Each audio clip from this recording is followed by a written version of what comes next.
You hear it first, a sound that doesn't belong in your modern world. The slow, rhythmic creak of wooden beams settling in the cold morning air.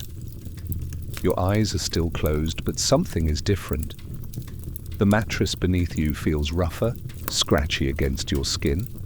There's no gentle hum of electricity, no distant traffic, just the whisper of wind through gaps in timber and the soft crackle of dying embers somewhere nearby. What if you opened your eyes right now and found yourself in a completely different time? What if the last 1,000 years had never happened? What if you were about to experience something that would change everything you thought you knew about strength, community, and what it truly means to be alive? The scent of wood smoke drifts to you now, mixed with something else, something earthy and unfamiliar. Your heart beats just a little faster as curiosity takes hold. You're on the edge of discovering a secret that most people will never know about, to step into a world where every day was an adventure, every meal was earned, and every sunset was a victory. If you're ready to uncover what happens when you wake up as a Viking warrior, a quick like helps others find this incredible journey too. But now let yourself sink deeper into comfort. You're completely safe. The year is 842 CE, and you're about to experience the most extraordinary day of your life. The morning light is just beginning to filter through the small windows of a Norse longhouse, and you are about to discover what it truly felt like to live as one of history's most fascinating people. Take a deep breath, feel your body relax completely. You're about to embark on a journey through time, but you'll return to your own bed, your own time, whenever you're ready.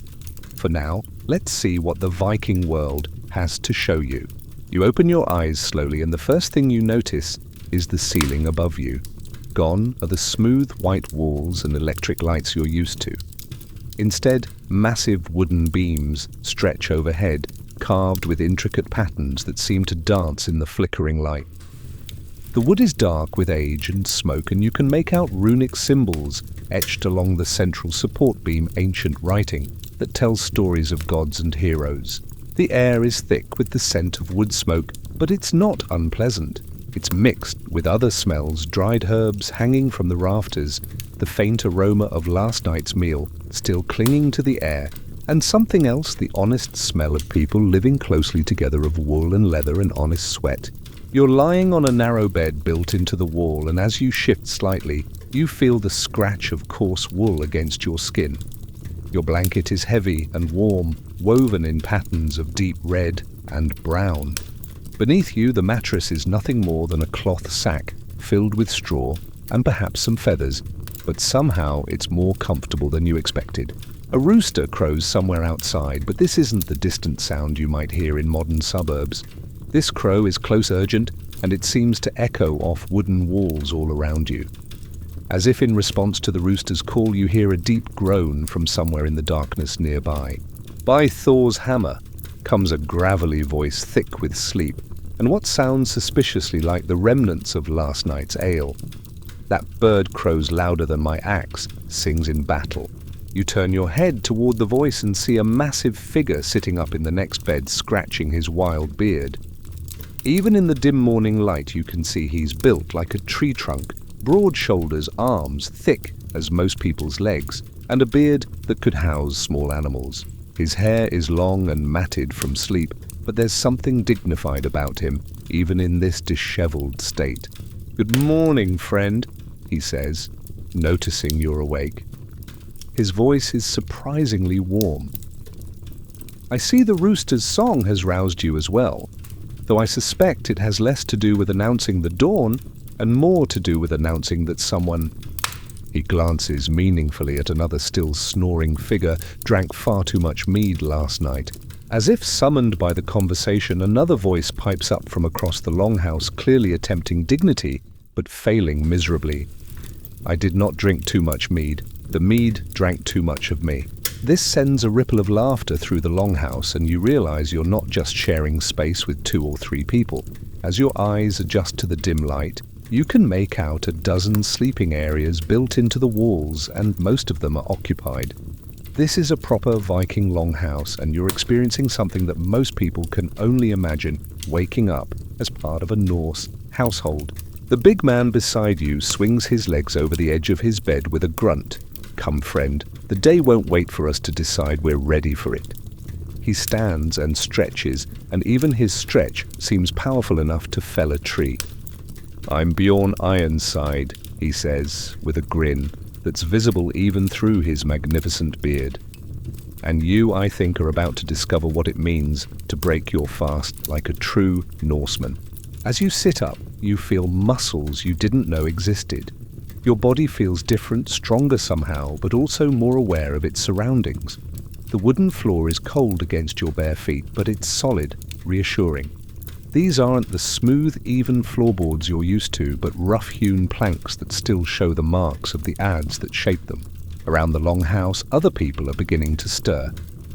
A woman near the central fire pit, which you now notice runs down the middle of the entire building, is already up and tending to the embers. She's dressed in a long woolen dress with her hair braided and pinned back with what looks like a bone hairpin. She moves with quiet efficiency, adding kindling to the fire until flames begin to dance upward. That's Astrid, Bjorn says quietly, noticing your gaze. She's the Jarl's wife, and she can make a fire sing to life faster than most men can draw their swords. Watch her hands, see how she knows exactly where to place each stick. That's wisdom passed down through generations. You watch fascinated as Astrid builds the fire with movements that seem almost ceremonial. She doesn't hurry, doesn't waste motion. Each piece of wood is placed with purpose, and soon the central hearth is crackling merrily, sending warm light dancing across the carved walls. The sound of the fire is different from what you're used to.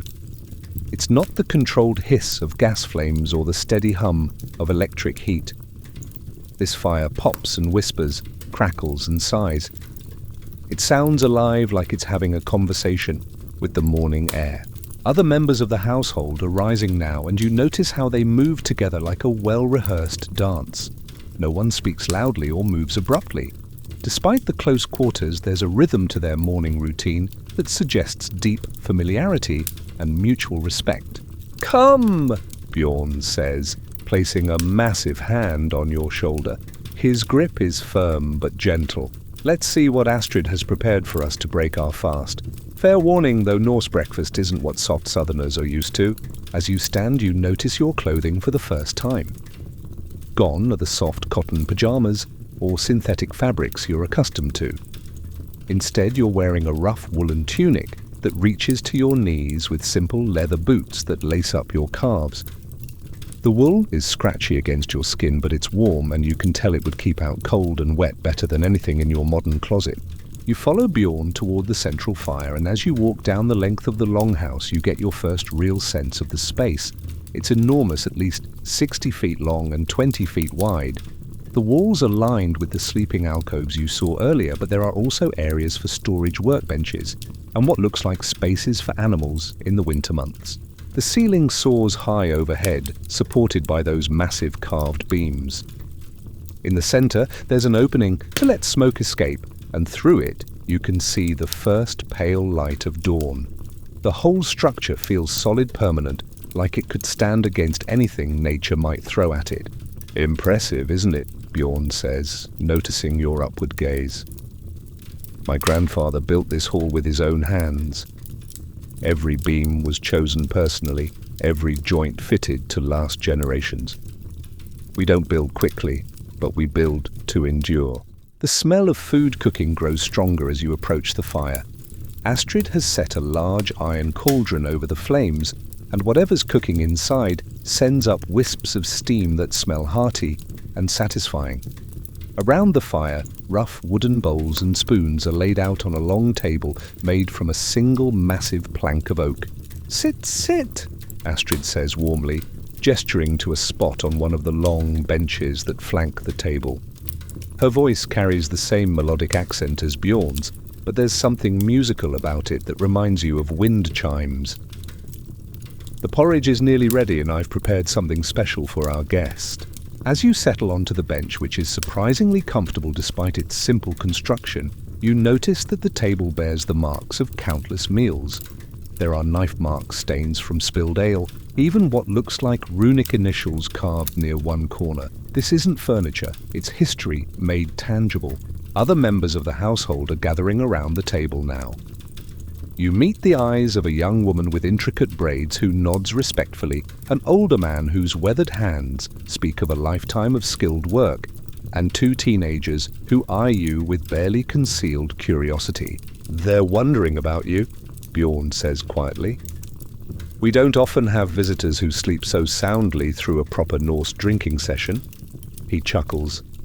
"Don't worry though, in this hall anyone who shares our fire and bread is family."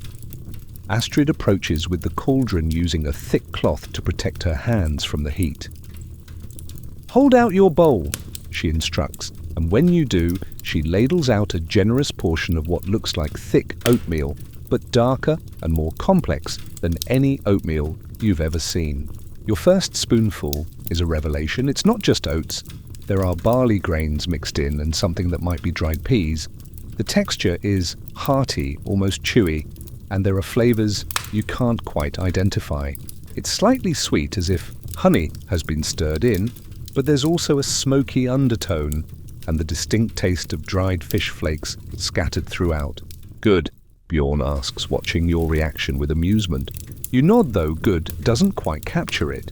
It's different, more complex and satisfying than modern breakfast cereals, but also more challenging. You have to actually chew this breakfast work for each bite. There's no sugar rush, but instead a steady, warming energy that seems to seep into your bones. "The fish is herring," Astrid explains, sitting across from you with her own bowl. "Dried and smoked through the winter, and the sweetness that's honey from our own hives, collected when the heather was in bloom." She takes a spoonful and chews thoughtfully. "This porridge will keep you warm and strong until midday meal. Eat well, today we have much to do." As you eat, conversation flows around the table in a mixture of Norse and what sounds like occasional words of other languages. You catch references to whether to ships to someone's new baby in a neighboring settlement. The rhythm of the talk is hypnotic, rising and falling like waves. The young woman with braids, who introduces herself as Solveig, passes you a horn cup filled with what looks like water but tastes faintly of herbs. "Small beer," she explains with a smile. "Much safer than water from the well, and it helps wake the stomach for the day's work.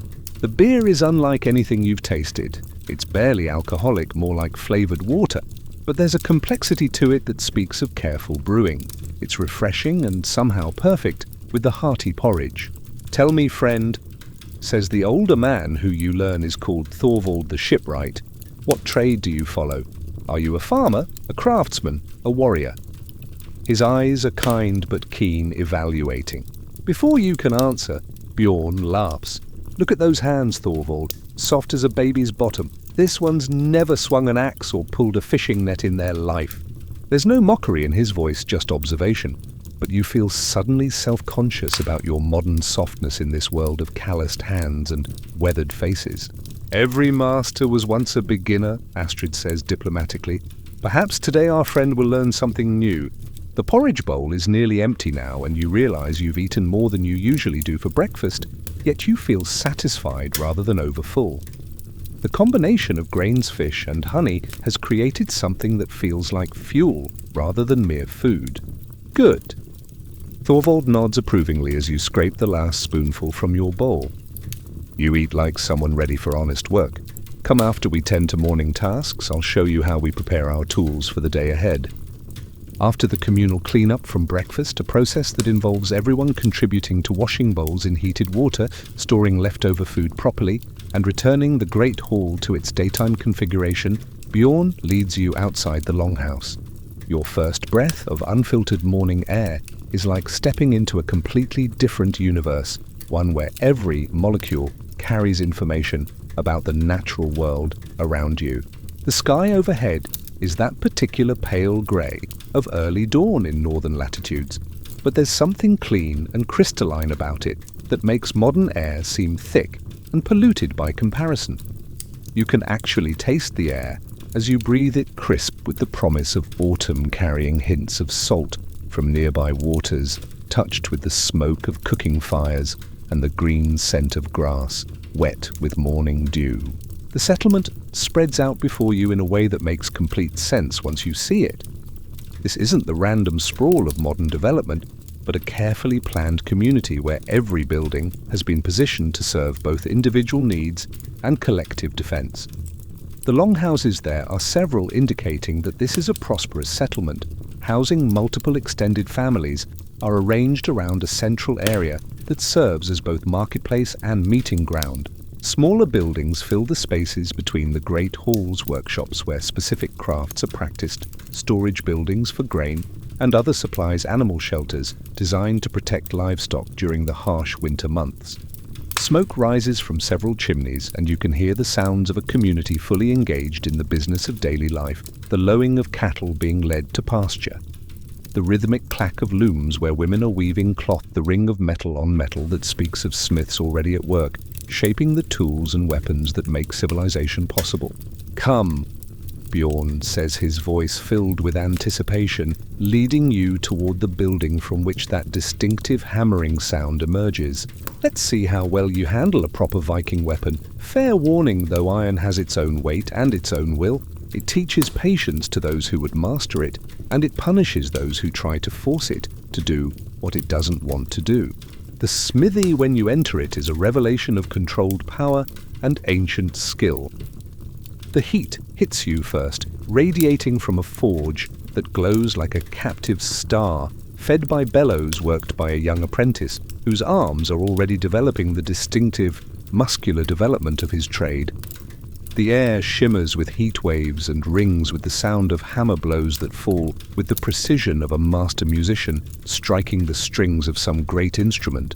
The blacksmith herself, for the master of this forge, is indeed a woman, something that surprises you until you remember that Norse society was far more egalitarian than most historical periods. Looks up from her work at an anvil that's clearly seen decades of use.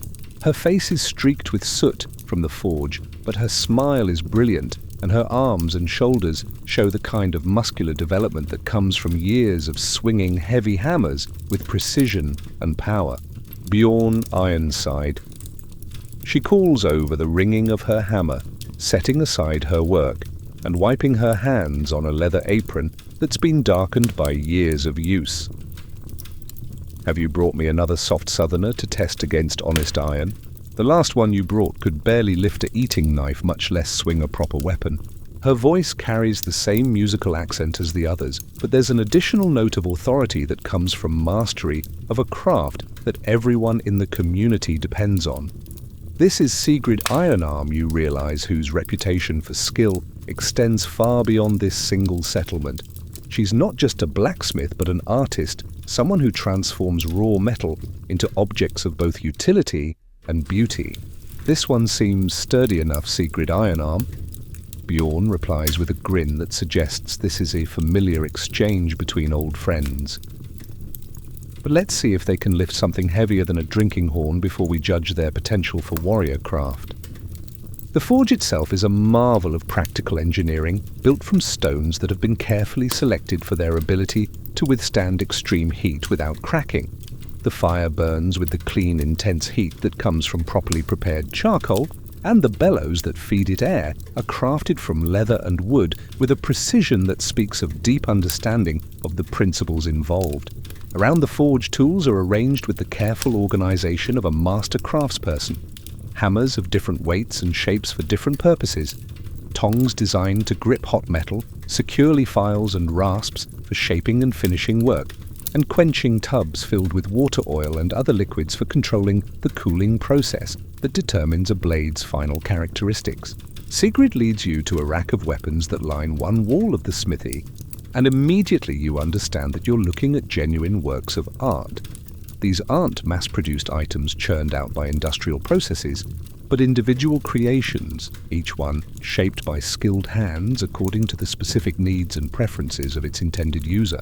There are swords of various lengths and styles, from short sea axes designed for close combat to long two-handed weapons that could cleave through armor and bone with equal ease. There are spears with wicked-looking points, some designed for throwing, others for thrusting in, close formation fighting. And there are axes, dozens of them, ranging from small hand axes that could serve equally well as tools or weapons to massive two-handed war axes that look like they could split trees as easily as skulls. "Start with this," Sigrid says, lifting what looks like a relatively modest hand axe from its place on the rack. This is a skegox, a bearded axe we call it, because of the way the blade extends below the attachment point. It's good for both work and war, well balanced for someone of your size and build. I forged it myself last spring using iron that was smelted from bog ore collected in the marshes east of here. She places the axe handle in your hands with the care of someone transferring something both valuable and potentially dangerous. Immediately you understand why Bjorn had been smiling in anticipation. The weapon is incredibly heavy, not just the weight of the iron head, which is substantial enough, but the dense, solid weight of the ashwood handle that's been seasoned for years until it's nearly as hard as stone. Your arms, accustomed to lifting nothing heavier than laptop computers and coffee cups, immediately protest the unaccustomed load. The muscles in your shoulders and back, developed through years of sitting at desks rather than swinging tools, begin to tremble with the effort of simply holding the axe in a proper grip. Feel how the weight is distributed, Sigrid instructs, steadying the weapon as you struggle to maintain control of it. Her hands are scarred from years of working with hot metal and sharp tools, but they're also gentle guiding rather than controlling.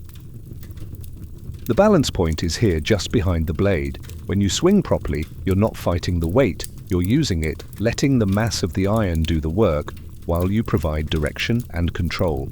The concept makes sense intellectually, but practically you can barely manage to keep the axe level, much less contemplate swinging it with any kind of precision or power.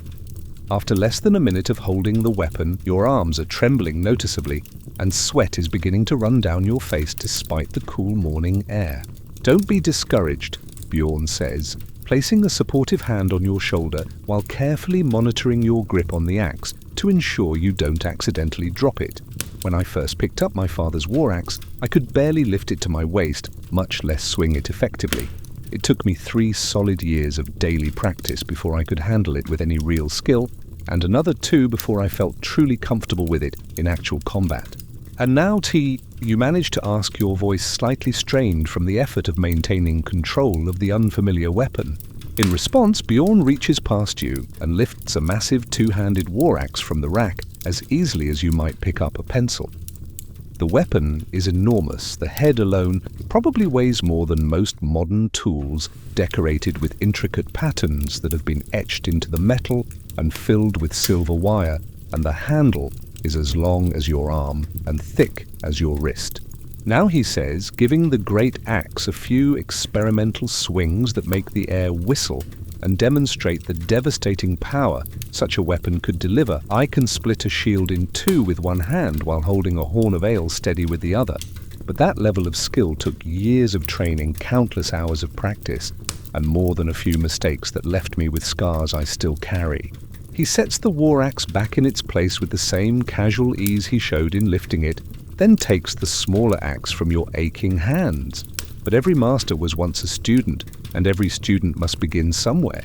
The important thing is to start to commit to the learning process, and to accept that genuine skill develops slowly through patient practice, rather than quickly through wishful thinking. Sigrid nods approvingly, running her hands along the axe head, with the pride of someone who has created something both beautiful and functional. Feel the quality of the iron, the way the edge has been folded and welded to create the hardest possible cutting surface while maintaining flexibility in the body of the blade. This axe will serve faithfully for generations if it's properly cared for, passed down from father to son or mother to daughter as both tool and heirloom. You run your fingers along the metal surface, marveling at its complexity. The steel isn't uniform like modern alloys, but shows subtle patterns and variations that speak of the hand-forging process. You can actually see where different pieces of iron have been heated, folded and welded together to create the final blade, each fold adding strength and flexibility while creating decorative patterns that are beautiful as well as functional. The blade isn't just sharp, Sigrid continues, clearly pleased by your obvious interest in her craftsmanship. It's alive in a sense. See how it catches and reflects the light, how the patterns in the metal seem to shift and move as you change the angle. Good iron has what we call a spirit. It responds to proper treatment with loyal service, but it will fail anyone who neglects or abuses it. The interplay of light across the metal surface is indeed mesmerizing. There are patterns there that seem to have been folded into the very structure of the iron itself, creating depths and textures that change as you move the blade. It's not just a tool, but a work of art, something that represents hundreds of hours of skilled labor and generations of accumulated knowledge about metallurgy and craftsmanship. How long does it take to create something like this? You ask, genuinely curious about the process that could transform raw metal into something so clearly superior to anything you've ever seen. This particular axe took me 6 full days. Sigrid replies, taking the weapon and examining it with the critical eye of a master evaluating her own work. 3 days to forge and shape the head, starting with iron that had to be heated and reheated dozens of times to achieve the proper carbon content and grain structure. 1 day to select shape and properly fit the handle using ash wood that had been seasoned for 2 full years to ensure it wouldn't split or warp under stress. She runs her thumb along the edge, testing its sharpness with the casual confidence of someone who knows exactly how sharp a blade should be. 2 more days to properly balance and finish the weapon, to sharpen it to the exact edge geometry needed for both cutting and durability, and to add the decorative elements that mark it as a product of this forge. The time investment suddenly seems overwhelming, especially when you consider all the preliminary work that had to be completed before the actual forging could begin. But that's just the final assembly, you realize aloud. Exactly. Sigrid nods approvingly. Before I could even begin working on the axe head, the iron had to be smelted from bog ore using techniques that take days to complete properly. The charcoal for the forge had to be prepared from hardwood using a process that takes weeks and requires constant attention. The handle wood had to be selected, cut, and seasoned for years before it was ready for use. She gestures toward the far end of the smithy where you can see stacks of seasoning wood and containers of what are presumably raw materials in various stages of preparation. A smith's work is never really finished. I'm always preparing materials for projects that won't be completed for months or years, always thinking ahead to what will be needed when current supplies run out. The craftsmanship suddenly represents not just skill, but an entire way of life, an approach to work that prioritizes quality and durability over speed and convenience. In your world of instant gratification and planned obsolescence, the idea of spending years preparing materials for a single project seems almost incomprehensible. Come, Bjorn says, noticing your thoughtful expression and clearly understanding the kinds of realizations you're having. Let's see how Viking warriors prepare themselves for the day's challenges. Sigrid, we'll return later to begin proper weapon training, and yes, we'll bring ale. Teaching proper axe work to beginners is thirsty business, and your instruction deserves proper compensation. Make it good ale. Sigrid calls after you, already returning to the piece she was working on when you arrived. Teaching someone to swing an axe without cutting off their own foot requires considerable skill and patience, both of which improve with proper lubrication. Bjorn leads you from the smithy to what he calls the washing area, a carefully constructed wooden platform situated beside a clear stream that runs behind the main settlement. The platform itself is a marvel of practical engineering, built from planks that have been fitted together with the same precision you've seen in everything else. These people create raised just high enough above the stream to provide comfortable access to the water while protecting users from mud and erosion. Several other men are already there, engaged in what can only be described as elaborate and detailed grooming routines. This comes as something of a surprise given the popular modern image of Vikings as unwashed barbarians, but the evidence before your eyes tells a completely different story. These men are taking considerable care with their appearance, treating personal hygiene and grooming not as vanity, but as matters of personal pride and social responsibility. Vikings. Bjorn says noticing your expression of surprise and perhaps slight confusion are most certainly not the unwashed barbarians that Christian monks like to describe in their writings. We understand perfectly well that how you present yourself to the world matters both for your own self-respect and for the respect others show you in return. A warrior who doesn't care for himself can't be trusted to care properly for his weapons, his companions, or his responsibilities. One of the men at the washing area, a warrior whose arms and chest are covered in intricate tattoos that tell stories in symbols and images, is carefully braiding his magnificent beard, weaving small silver rings into the plaits with the precision of someone performing a complex craft. Each braid is perfectly symmetrical and the silver rings catch the morning light like captured stars. Another man is using what looks like a bone comb to work through his long hair, removing tangles with the patient thoroughness of someone who understands that proper grooming can't be rushed. His hair reaches nearly to his waist, clearly the product of years of careful maintenance, and it shines with health and cleanliness in a way that speaks of regular washing and proper nutrition. This is Ragnar the Far-Travelled. Bjorn says, introducing you to the tattooed warrior, whose ink work you now realize isn't random decoration, but a carefully planned visual narrative. He's seen the great cities of the eastern lands, sailed the rivers that lead to Constantinople itself, and even travelled to lands where men have skin dark as midnight and kingdoms built from gold and ivory. Ragnar looks up from his intricate beard braiding and offers a grin that transforms his rather fierce-looking face into something unexpectedly welcoming and warm. A new face at our morning grooming welcome, friend. Here let me show you how a proper Norseman prepares himself to face the day's challenges and opportunities.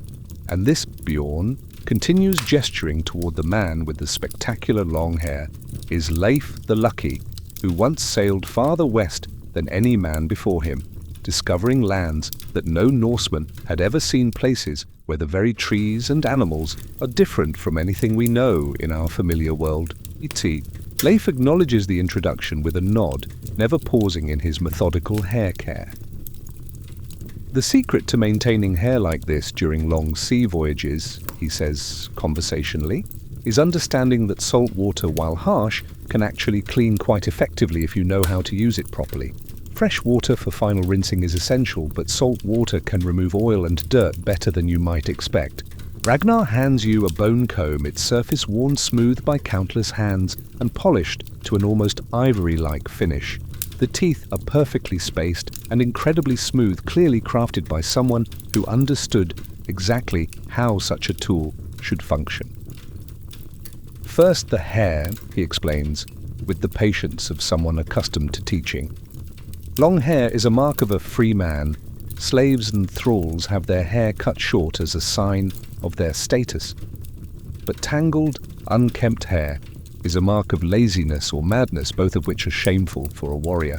You run the comb through your hair, which you realize has somehow become longer and thicker than you remember, as if your journey to this time and place has affected even your physical appearance, and are surprised at how satisfying the process feels. The bone teeth are smooth but firm, working through tangles without pulling painfully, and the repetitive motion is oddly soothing, almost meditative. Excellent! Ragnar nods approvingly, watching your technique with the eye of a teacher evaluating a student's progress. You have good natural instincts for this. Now the beard, assuming you intend to grow one as every proper man should. A well-maintained beard is not just a mark of maturity, but a sign that you take pride in yourself and respect the impression you make on others. Leif laughs from where he's washing his face with cold stream water, cupping it in his hands and splashing it over his features with obvious enjoyment of the shock of cold. Ragnar spends more time on his beard than most women spend on their entire appearance. You should see him before a feast. He braids it into patterns that would make a ship's ropemaker jealous, weaving in beads and rings until he looks like a walking work of art. And you should see how the women look at a man who takes proper care of himself. Ragnar retorts with a wink, clearly comfortable with the good-natured teasing. A warrior who respects his appearance demonstrates that he respects himself, and others respond to that self-respect with respect of their own. Would you trust your life to someone who couldn't be bothered to keep himself clean and well-groomed? As you watch these fierce-looking warriors tend to themselves with care that would put most modern spa treatments to shame, you begin to understand that this isn't vanity, but a fundamental part of their cultural identity. Personal grooming is treated as seriously as weapon maintenance or ship repair, an essential skill that every adult is expected to master. They use wooden scrapers to clean their fingernails, removing any trace of dirt or debris with meticulous attention to detail. Bone tools serve as primitive but effective toothpicks, cleaned carefully after each use and stored in small leather pouches that hang from their belts. What looks like a primitive form of soap made from ash and fat rendered from some local animal serves to wash hands and faces clean of soot and grime. Here, says Leif, offering you a small wooden bowl filled with what looks like crushed mint leaves mixed with coarse salt.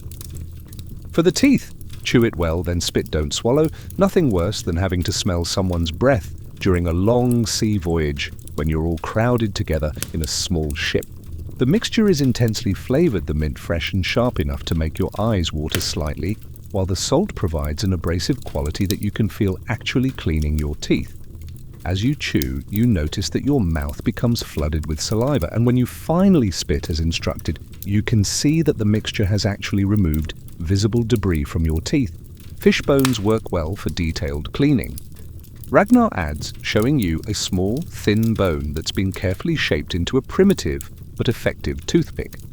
But mint is more pleasant, and frankly, using it shows that you have access to resources and trade goods that mark you as a person of some status and sophistication.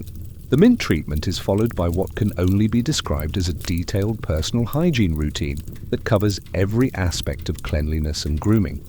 These men wash not just their faces and hands, but their entire bodies, using the cold stream water with an evident enjoyment that suggests long habituation to such practices. They clean their ears with small wooden tools, trim their fingernails with small, incredibly sharp knives, and even use primitive but effective deodorants made from aromatic herbs. As you participate in this morning grooming ritual guided by patient instruction and good-natured encouragement, you begin to understand something fundamental about Viking culture that completely contradicts popular stereotypes. These aren't savage barbarians living in squalor and filth. They're sophisticated people who take pride in themselves and their appearance, who understand that self-respect is the foundation of respect from others, who see personal cleanliness and grooming as both practical necessities and moral obligations. The Southern Christians, Ragnar explains as he demonstrates the proper way to braid a small section of beard, like to write about us as if we're animals, barely human savages who know nothing of civilization or proper behavior. But look around you, do we seem like barbarians? Do our homes, our crafts, our personal habits suggest to people who don't understand the value of beauty and cleanliness and proper social behavior? It serves their purposes to portray us as monsters. Leif adds, working what looks like a primitive but effective hair conditioner made from rendered fat and aromatic oils through his magnificent locks. If we're just mindless brutes, then their defeats at our hands become less shameful and their victories become more glorious. The truth that we're often cleaner, better organized and more civilized than they are doesn't fit the story they want to tell. As the grooming session continues, you find yourself not just clean, but genuinely refreshed in a way that modern quick showers never achieve. The cold water has left your skin tingling, and alert, the careful attention to details like fingernails and teeth has created a sense of complete cleanliness, and the time invested in the process has created a kind of meditative calm that prepares you mentally as well as physically for the day ahead. Now, Bjorn says, checking his own reflection in the still water of the stream and nodding approvingly at what he sees, we're ready to face the day properly, clean, well-groomed and prepared for whatever adventures or challenges the gods might decide to send our way. The morning sun is higher now, and the settlement around you is fully engaged in the productive activities of daily life. You can hear children playing games that involve a lot of running and mock combat, their laughter echoing off the wooden buildings. Women work at large vertical looms set up outside their houses, weaving cloth with complex patterns in rich colors while chatting with neighbors and keeping watch over their children. An old man sits in a patch of sunshine, carving intricate designs into a piece of whalebone with tools so small they're barely visible at a distance. "Come," Ragnar says, straightening his freshly braided beard with obvious satisfaction. "Let's go see if the ships are ready for sailing. The weather looks favorable, and this might be an excellent day for a voyage to the trading beaches where we can exchange goods with travelers from distant lands." The walk to the harbor takes you through the beating heart of the settlement, and with each step, you gain a deeper understanding of how this complex community functions. This isn't the random sprawl of modern development, but a carefully planned living space where every building, every path, every open area serves multiple purposes and contributes to the overall welfare and security of the group. Children dart between the buildings like schools of fish, playing elaborate games that seem to involve a great deal of running, hiding, and mock combat. But their play isn't random violence. As you watch more carefully, you realize they're practicing essential skills, learning the basics of strategy and tactics, developing the physical coordination and competitive spirit that will serve them throughout their lives. Their laughter echoes off the wooden buildings, creating a constant background of joy and energy that speaks of a community where children are valued and protected. Women work at large vertical looms that have been set up outside their houses, taking advantage of the good morning light to work on textiles with complex patterns in rich, vibrant colors. The cloth they're creating isn't just functional, but beautiful, intricate geometric designs in deep blues and rich reds, patterns that tell stories and carry meaning beyond mere decoration. As they work, they chat with neighbors, share news and gossip, and keep watchful eyes on the children playing nearby. It's multitasking elevated to an art form, productive work combined with social interaction and community oversight. Each household produces what it needs for daily survival, Bjorn explains as you walk, his voice carrying the pride of someone describing a system he genuinely believes in. But we also create surplus goods for trade, fine textiles, superior metalwork, carved objects, preserved foods. We exchange these with our neighbors for things we can't produce ourselves, and with distant travelers for exotic goods that add richness and variety to our lives. An elderly man sits in a patch of warm sunshine working on what appears to be a piece of carved whalebone. His tools are so small and precise that you can barely see them from a distance, but the object he's creating is clearly a work of art, some kind of decorative comb or ceremonial object that will require hours of painstaking labor to complete. He works with the patient concentration of someone for whom time is less important than perfection, creating beauty for its own sake rather than for any immediate practical purpose. The smell of the sea reaches you well before you can see it, that distinctive combination of salt and seaweed, and something indefinably oceanic that speaks of vast waters and distant horizons. But this isn't the polluted, garbage-scented ocean smell of modern harbors.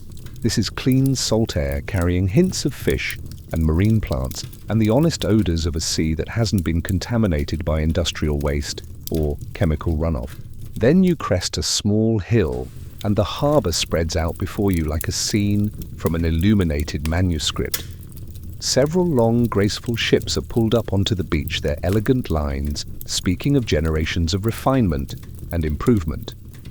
Each vessel is clearly the product of master shipbuilders designed not just for functionality, but for beauty, speed, and the kind of seaworthiness that can handle the open ocean in all kinds of weather.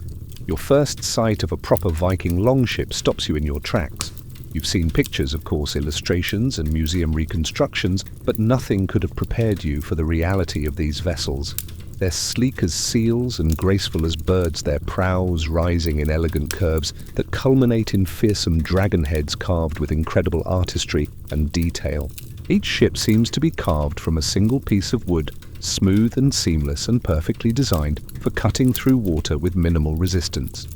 The hulls are shallow drafted, allowing them to navigate rivers and coastal waters that would be impossible for deeper vessels, but they're also clearly capable of handling rough seas that would challenge much larger ships.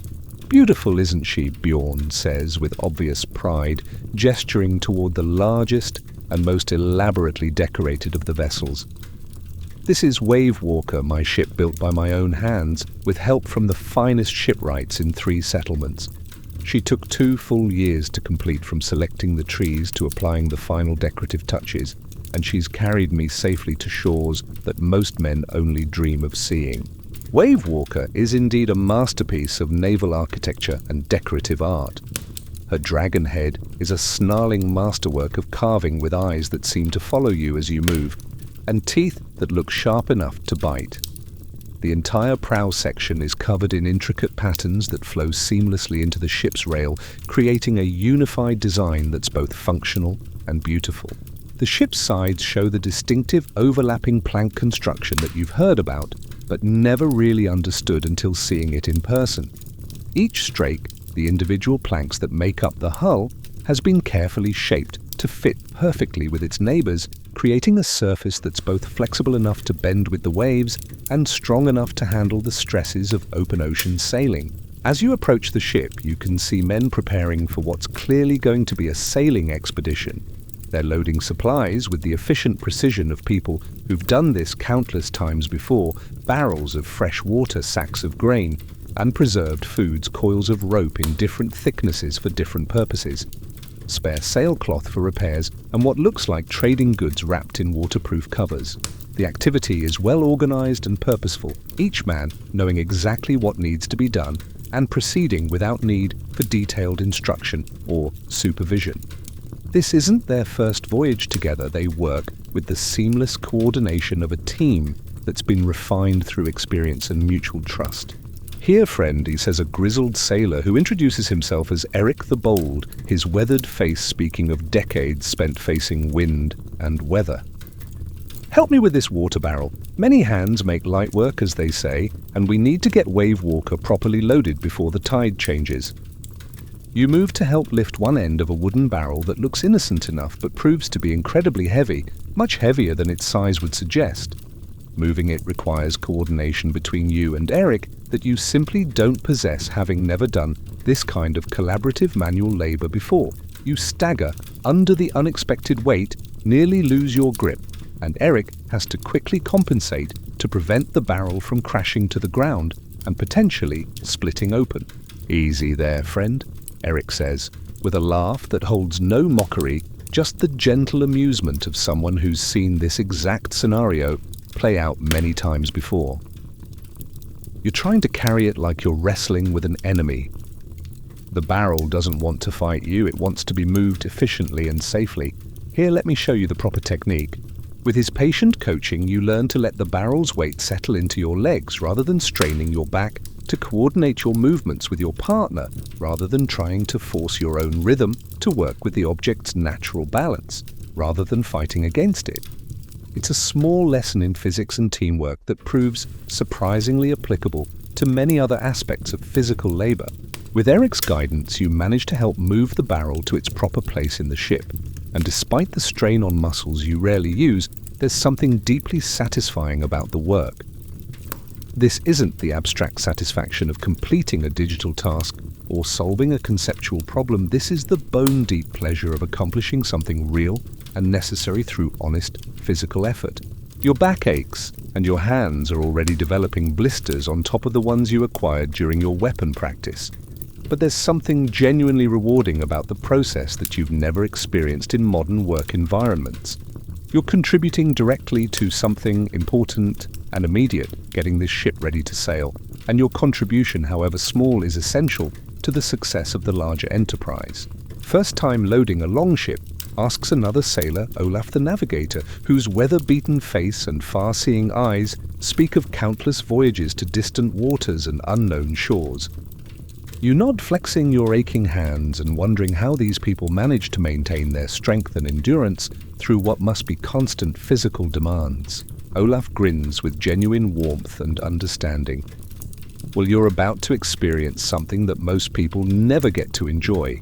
Wave Walker is the finest ship in 3 settlements, fast as the wind when her sail is full, steady as a mountain in rough seas, and capable of going places that would terrify the crews of larger, clumsier vessels. He leads you aboard the ship, and immediately you feel the vessel's subtle motion beneath your feet, even though it's been pulled up onto the beach and should be completely stable. Even at rest, Wave Walker seems alive, ready to leap forward into its proper element at the first touch of water. "Feel that?" Olaf asks, noticing your slight confusion at the ship's movement. She's built to be flexible, to bend with the waves rather than fighting them.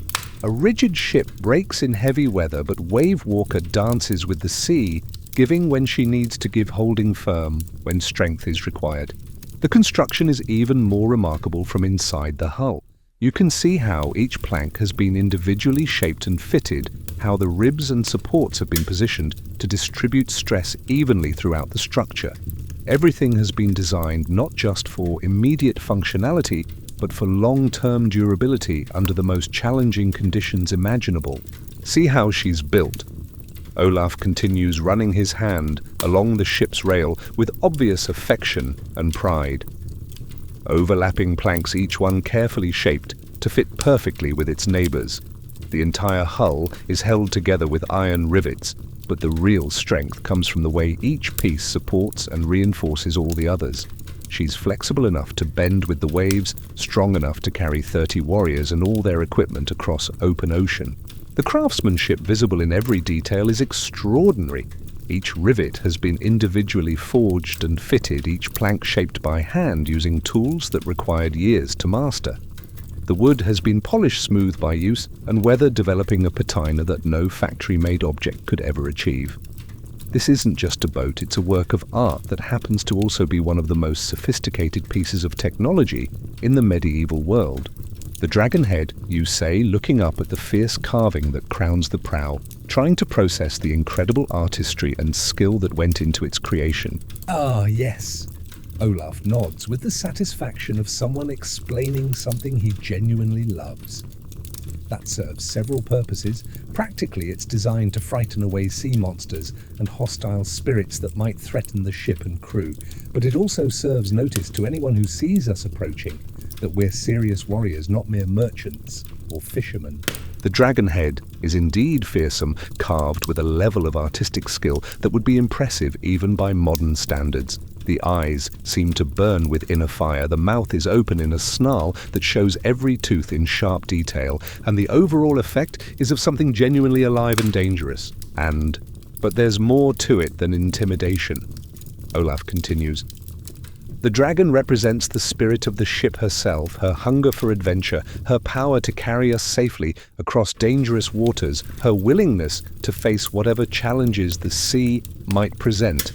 When we raise that head above the waves, we're announcing that Wave Walker is ready for whatever the gods might send our way.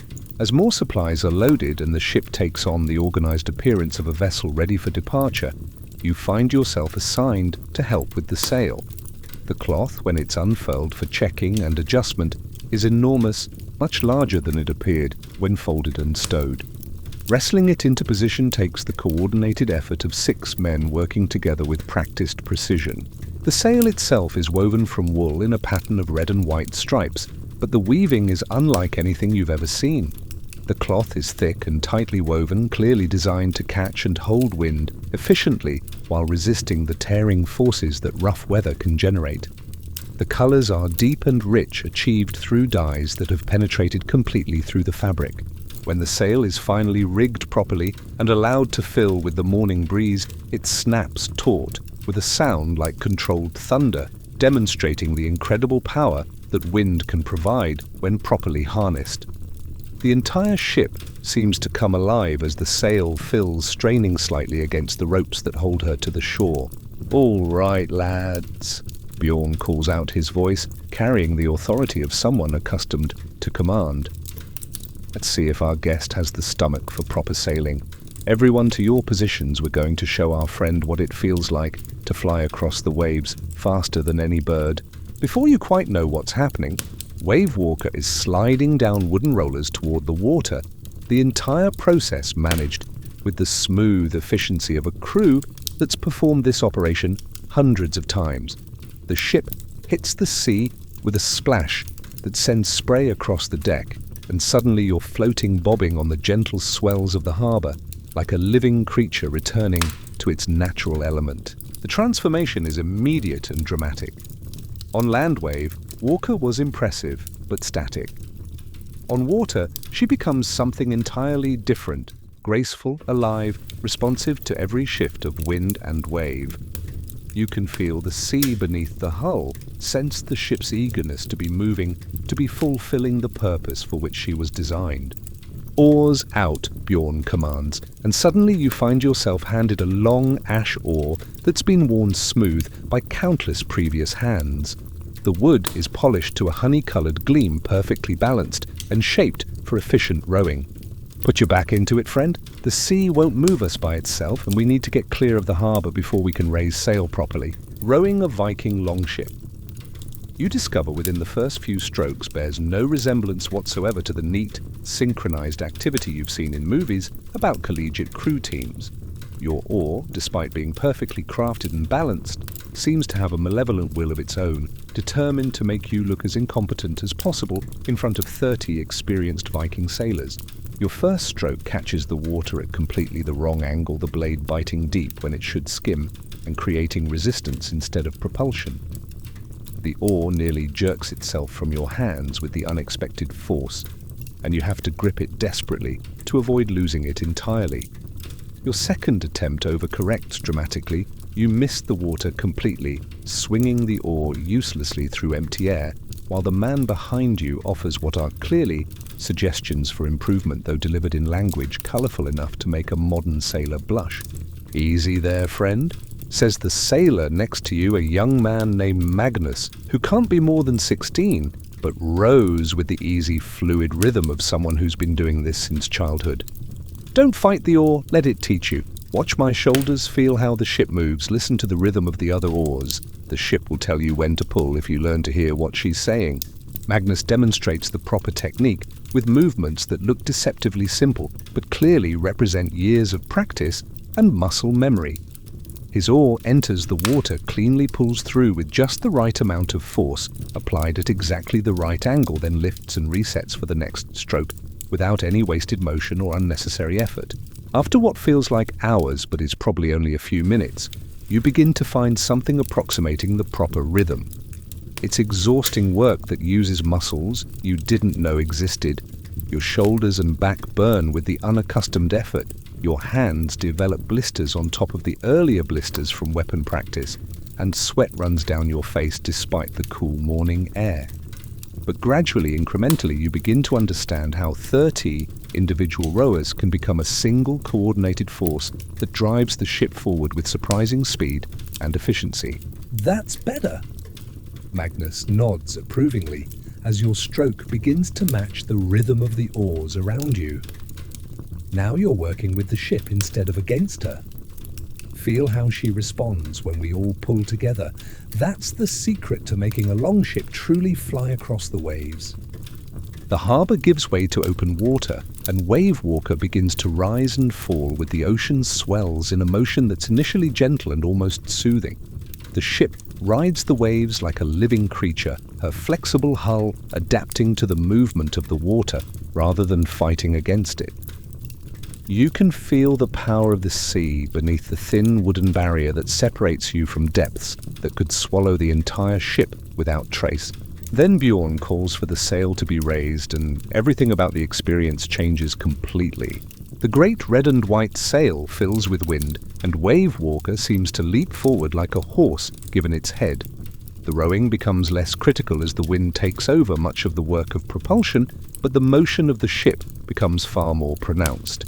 Instead of simply riding the waves, Wave Walker now flies over them, her dragon prow cutting through spray that glitters like scattered diamonds in the morning sunlight. The sound is extraordinary, the whistle of wind through rigging, the hiss of water parting around the hull, the occasional crack of the sail as it adjusts to changes in wind direction. It's a symphony of motion and power that speaks directly to something primal in human nature, the desire to travel fast and free across open spaces with nothing but skill and courage standing between you and disaster. How are you feeling? Magnus shouts over the growing noise of wind and water, his voice bright with the excitement that clearly never gets old, no matter how many times he's experienced it. You're about to respond that you feel wonderful, that this is the most exhilarating experience of your life, when your stomach suddenly lurches in a way that has absolutely nothing to do with the porridge you consumed for breakfast. Wave Walker rises over a particularly large swell, hangs in the air for a heart-stopping moment, then drops into the trough behind it with a motion that sends your inner ear into complete rebellion. Your stomach, which had been happily digesting Astrid's excellent breakfast, suddenly decides that it would prefer to be empty. The horizon, which should be stable, starts tilting at impossible angles. Your hands, gripping the ship's rail with white-knuckled desperation, begin to shake with something that definitely isn't excitement. Oh, you manage to say, your voice sounding strange and distant even to your own ears. First time on a real sea voyage. Magnus grins with the unsympathetic amusement of someone who's never experienced seasickness and can't quite understand why anyone would find the ship's motion anything other than delightful. Don't worry about it, everyone feeds the fish during their first proper sailing experience. It's practically a rite of passage. Around you, the other members of the crew are laughing and talking as if they're sitting in a comfortable tavern, rather than flying across the ocean in what suddenly seems like a very small wooden boat, surrounded by very large amounts of very deep water. Ragnar the Far-Travelled is actually drinking from a horn of ale, apparently completely unconcerned by the way the ship is bucking and rolling beneath him like a living thing with opinions of its own. The secret to dealing with seasickness, he calls over to you, his voice carrying easily, despite the wind and the groaning of the ship's timbers, is not to fight the motion. Let your body move with the ship instead of trying to stay rigid. Pretend you're dancing with the most beautiful partner in the world, someone who knows steps you don't, but is willing to teach you if you pay attention. This advice might be helpful if you felt capable of any movement more complex than maintaining your death grip on the rail and trying to convince your rebellious stomach to stay where it belongs. Another large wave lifts Wave Walker and drops her, and your stomach performs acrobatics that would be impressive in a circus performer, but are distinctly unpleasant when they're happening inside your own body. I think you say very carefully, trying to maintain what little dignity remains to you, that I would rather fight a dragon than ride a Viking ship in weather like this. This observation sends the entire crew into gales of laughter that can be heard over the wind and the creaking of the rigging. Even Bjorn, fighting the steering oar to keep Wave Walker on course through increasingly challenging seas, is grinning broadly enough that you can see it through his magnificent beard. Weather like this, Eric the Bold shouts with genuine astonishment. Friend, this isn't weather, this is barely a strong breeze. The sea is practically calm today. You should see what Wave Walker can handle when the ocean really decides to show us what she's capable of. The thought of worse conditions than what you're currently experiencing makes your already rebellious stomach clench with a combination of fear and nausea. But there's something genuinely infectious about the crew's cheerful enthusiasm.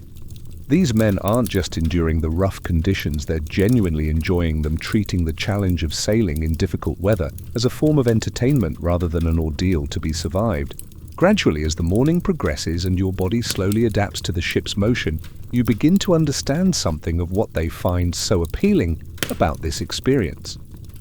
There's something primal and exhilarating about pitting human skill and courage against the raw power of nature, and not just surviving but actually winning. When Wave Walker crests a particularly large wave and surfs down its face with a speed that makes your heart race, you find yourself grinning despite your queasy stomach. Now you're getting it, Magnus laughs, seeing your expression change from misery to something approaching enjoyment. There's no feeling in the world like a fast ship on a following sea, riding the waves like they were put there specifically for our entertainment. The crew's good humor is genuinely infectious, and despite your physical discomfort, you find yourself caught up in their enthusiasm. These aren't just skilled sailors, they're people who have found a way to make difficult, dangerous work into something approaching play. They face the challenges of wind and weather with laughter rather than grimness, treating each new difficulty as an opportunity for entertainment rather than a threat to be feared. As Wave Walker continues to fly across the increasingly choppy seas, spray flying from her prow and her red and white sail snapping like a banner in the wind, you realize that you're experiencing something that most people will never have the chance to know. This isn't just transportation, it's a form of controlled adventure, a way of living that embraces risk and uncertainty as natural parts of a life fully lived.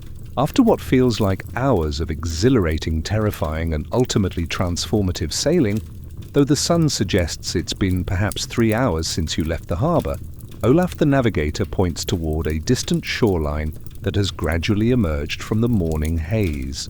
"There, Aid," he calls to Bjorn over the sound of wind and water, his voice carrying the satisfaction of someone whose calculations have proven accurate once again.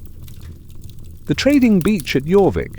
I can see smoke from their cooking fires, and what looks like several ships already at anchor. Good, that means the autumn trading season is in full swing.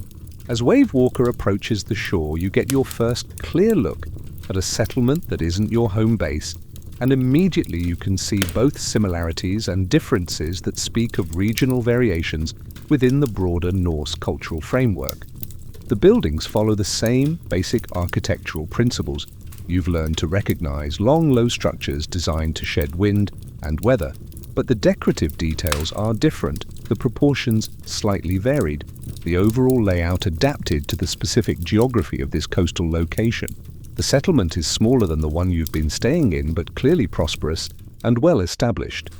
Several ships are indeed pulled up on the beach, their different designs and decorations indicating that they've come from various distant locations. Some bear the sleek lines of local coastal vessels, others the broader beam and higher sides of ships designed for longer ocean voyages. A few display decorative elements that are completely unfamiliar, suggesting origins from places so distant that their artistic traditions are entirely foreign, new faces and familiar ones. Ragnar observes, shading his eyes with his hand and studying the activity on the beach with the practiced assessment of someone accustomed to evaluating potentially unknown situations. I recognize that ship with the blue and gold sail that's Thormund silver arm from the eastern fjords, and the vessel with the carved whale head belongs to Gudrun the Wise, who trades as far south as the Frankish kingdoms. The sight of these foreign ships adds an element of genuine excitement to what was already an extraordinary experience. You're about to meet people from places you've never heard of, possibly from cultures and traditions that are completely outside your knowledge or experience. The trading beach represents a crossroads where different worlds meet and exchange not just goods, but ideas, stories, technologies, and perspectives. The process of bringing Wave Walker safely to shore proves to be far more complex and coordinated than you could have imagined. The approach has to be timed perfectly to take advantage of the waves while avoiding damage to the ship. The sail has to be lowered and secured at exactly the right moment, and the entire crew has to be ready to leap into action the instant the ship touches the beach. When I give the command, Bjorn shouts over the sound of surf and wind, his voice carrying the authority of someone whose judgment in such matters is literally a matter of life and death. Everyone over the side, but remember, protect the ship above all else. We can replace crew members if we must, but Wave Walker is irreplaceable. She's not just our transportation, but our lifeline, our way home, our guarantee that we can continue to pursue the adventures that make life worth living. The words are sobering, even delivered with Bjorn's characteristic good humor. You suddenly realize that you're not just passengers on some historical theme ride, but participants in a genuinely dangerous activity where poor judgment or bad luck could have serious permanent consequences. Before you can fully process the implications of this realization, Bjorn is shouting, "Now," and 30 Vikings are simultaneously leaping over Wave Walker's sides, splashing into surf that's much deeper, colder, and more powerful than it looked from the deck of the ship. The water is shockingly cold, instantly penetrating your leather boots and woolen clothing with a chill that seems to reach directly into your bones. The current is stronger than you expected, pulling at your legs and threatening your balance in ways that no modern water experience has prepared you for. You stumble, go to one knee in the swirling surf, and come up dripping and shivering, but somehow exhilarated by the raw power of the ocean and your own small victory in not being completely overwhelmed by it. "Excellent form," Magnus calls out cheerfully, having somehow managed to stay completely dry throughout the entire process. Most first-timers go completely under. You're showing real natural talent for this kind of thing. As you wring out your tunic and try to regain some semblance of dignity, you realize that the successful beaching of Wave Walker required a level of teamwork and coordination that you were only minimally aware of as it was happening. Every crew member knew exactly what his role was exactly, when to act exactly how to coordinate his individual efforts with those of his teammates. It was a practiced performance refined through countless repetitions, but executed with the kind of focused attention that recognizes genuine risk. The ship is now safely on the beach, pulled well above the high tide line and secured with ropes and anchors that will keep her stable no matter what the weather decides to do. The crew moves efficiently to unload trading goods and personal equipment, transforming Wave Walker from active sailing vessel to secure base of operations with the practiced ease of people who've done this many times before. The people of the settlement approach to greet the new arrivals, and immediately it's clear that this is a regular occurrence rather than an unusual event. There's nothing fearful or suspicious in their manner, just the interested curiosity of people meeting travelers who might bring news from distant places, opportunities for trade, and stories of adventure from beyond their immediate experience. Bjorn Ironside calls an older man who's clearly some sort of leader, his clothing and bearing suggesting high status within the local community. "Welcome back to our humble trading beach. It's been too long since Wave Walker has graced our shores. What news do you bring from the northern settlements?" Both good news and troubling news as always seems to be the case, Jarl Thorstein. Bjorn replies, clasping the man's forearm in a greeting that speaks of genuine friendship and mutual respect. "The good news is that the harvest was excellent throughout our region, and the winter was milder than anyone expected. The troubling news is that my friend here," he gestures toward you still dripping from your encounter with the surf, "has proven to be possibly the worst sailor since Magnus tried to navigate by tasting seawater to determine our location." This observation brings another round of laughter, but it's the warm, inclusive laughter that makes you feel like part of the group rather than the object of ridicule. These people have clearly mastered the art of gentle teasing that builds bonds rather than creating divisions. Jarl Thorstein looks you up and down with the keen eyes of someone accustomed to evaluating strangers quickly and accurately. "A southerner?" he asks, his tone suggesting interest rather than suspicion. "Much further south than that," Ragnar interjects with obvious amusement. "This one's hands are softer than fresh butter, and they've never held a weapon heavier than an eating knife. But they show promise good instincts, willingness to learn, and the sense not to complain when things get difficult." "Ah." Thorstein nods with the wise expression of someone who's seen many different types of people pass through his trading post. "A scholar, perhaps? Or maybe a skald? We always welcome those who can share knowledge or tell entertaining stories. The long winter nights pass much more pleasantly when there are good tales to share around the fire. Before you can explain that you're neither scholar nor storyteller and aren't entirely sure what a skald actually is beyond the vague sense that it involves some kind of specialized knowledge, the conversation is interrupted by the arrival of a group of local children who seem to appear from nowhere like a small, enthusiastic army.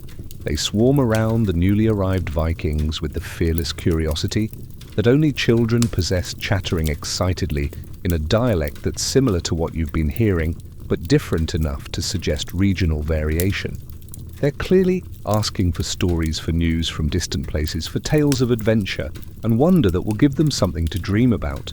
"Tell us about the sea monsters," demands a girl who can't be more than 8 or 9 years old, her eyes bright with excitement and anticipation. "Did you fight any dragons?" asks a boy with several gaps in his teeth, presumably lost in the normal process of growing up rather than in combat. What about giants? Did you see any giants or trolls or the great wolves that are supposed to live in the far north? The Vikings settle into what is clearly a familiar and much enjoyed routine, gathering the children around them like an audience and beginning to regale them with tales that may or may not bear any relationship to actual events. You find yourself sitting on a convenient piece of driftwood listening with fascination as Ragnar launches into an elaborate story about a sea serpent supposedly the size of 3 longships that he claims to have encountered during a voyage to the eastern lands. The beast had teeth like sword blades, Ragnar says with the dramatic timing of a practiced performer, and breath that could melt iron armor. Its eyes glowed like fires in the darkness, and when it moved, it created waves large enough to sink ordinary ships. The children gasp in delighted horror, completely caught up in the story, despite or perhaps because of its obviously fictional elements. Even you find yourself drawn into the narrative, watching Ragnar's expressive face and gesturing hands as he spins his tale with evident enjoyment. But I looked that monster directly in the eye. Ragnar continues building toward what is clearly going to be a dramatic climax, and I said to it, "Beast, you may be enormous, but I am a Norseman, and we do not yield to anything that cannot drink us under the table in fair competition." "And then what happened?" asks the gap-toothed boy, breathlessly, his complete absorption in the story evident in every line of his small body. Then Ragnar says, with perfect comedic timing, "The beast laughed so hard at my challenge that it forgot to be fierce and terrible. We became the best of friends, and to this day, whenever I sail through those waters, old Jormungandr himself surfaces to wish me fair winds and following seas." One of the local adults, a woman with greying hair and intelligent, amused eyes, settles down beside you on the driftwood log, clearly enjoying the storytelling session as much as the children are. "Don't believe everything Ragnar tells you," she says quietly, her voice carrying fond exasperation rather than criticism. "That man could convince a fish that it desperately needed a long drink of fresh water, and he'd probably manage to sell it a bucket to carry the water in." I'm beginning to understand that you reply watching as Ragnar seamlessly transitions from the sea serpent story into an equally elaborate tale involving him single-handedly defeating an army of trolls using nothing but superior Nordic wit and strategic deployment of insulting poetry. "I'm Ingrid." The woman introduces herself, and I manage the trading post here. I've heard every story Ragnar knows at least 3 times each, and they become more elaborate and impressive with each telling. By next year, that sea serpent will probably be the size of 6 ships and capable of breathing ice as well as fire. "Do any of his stories have any basis in actual fact?" you ask, genuinely curious about the relationship between Ragnar's obvious entertainment value and any underlying truth. Ingrid considers this question seriously, watching Ragnar's animated performance with the expression of someone evaluating a familiar but still impressive display of skill. "Oh, absolutely," she says, finally. Ragnar has indeed travelled much farther than most people, and he genuinely has seen wonders that would amaze and terrify ordinary folk. The trolls he fought might have been particularly unfriendly bandits. The sea serpent might have been an unusually large whale or an unusually aggressive walrus, and the army he defeated might have numbered closer to 6 than 60. She pauses to listen as Ragnar describes using particularly clever insults to confuse his enemies into fighting each other instead of him. But the courage it took to face those challenges, the quick thinking that got him through dangerous situations, the determination that carried him to places where few men have ever traveled, those parts of his stories are completely true.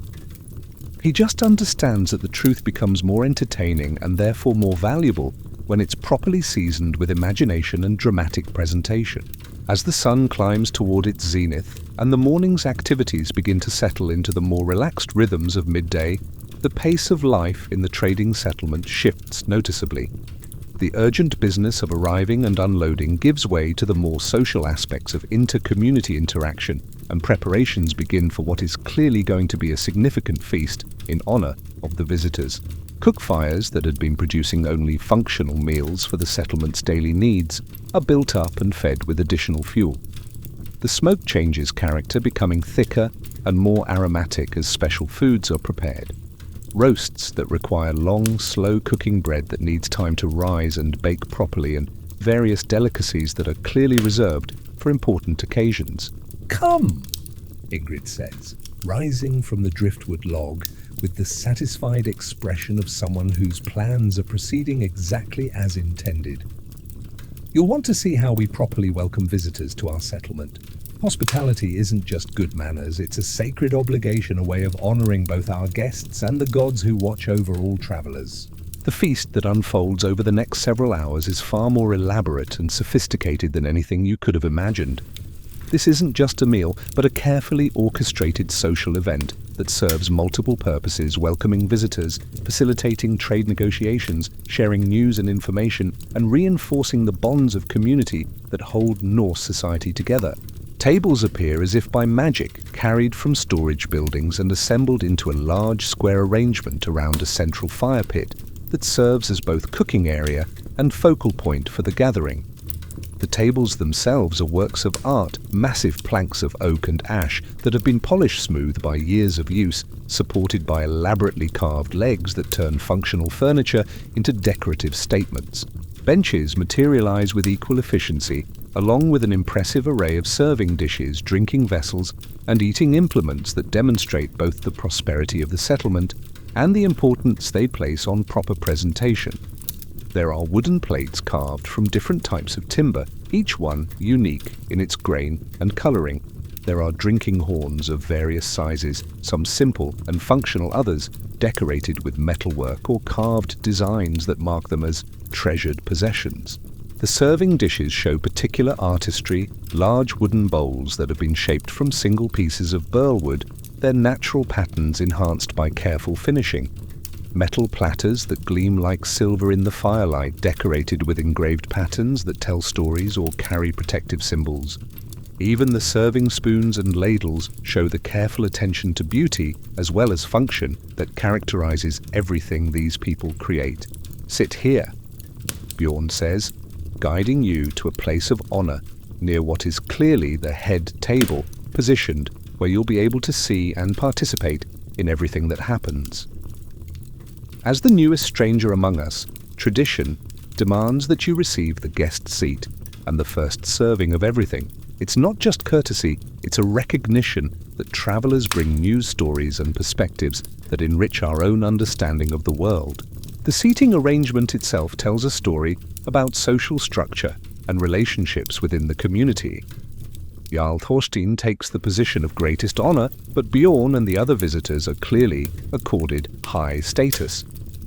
Local people of various ranks and occupations fill out the gathering, creating a cross-section of the entire community that suggests this feast is indeed a significant event.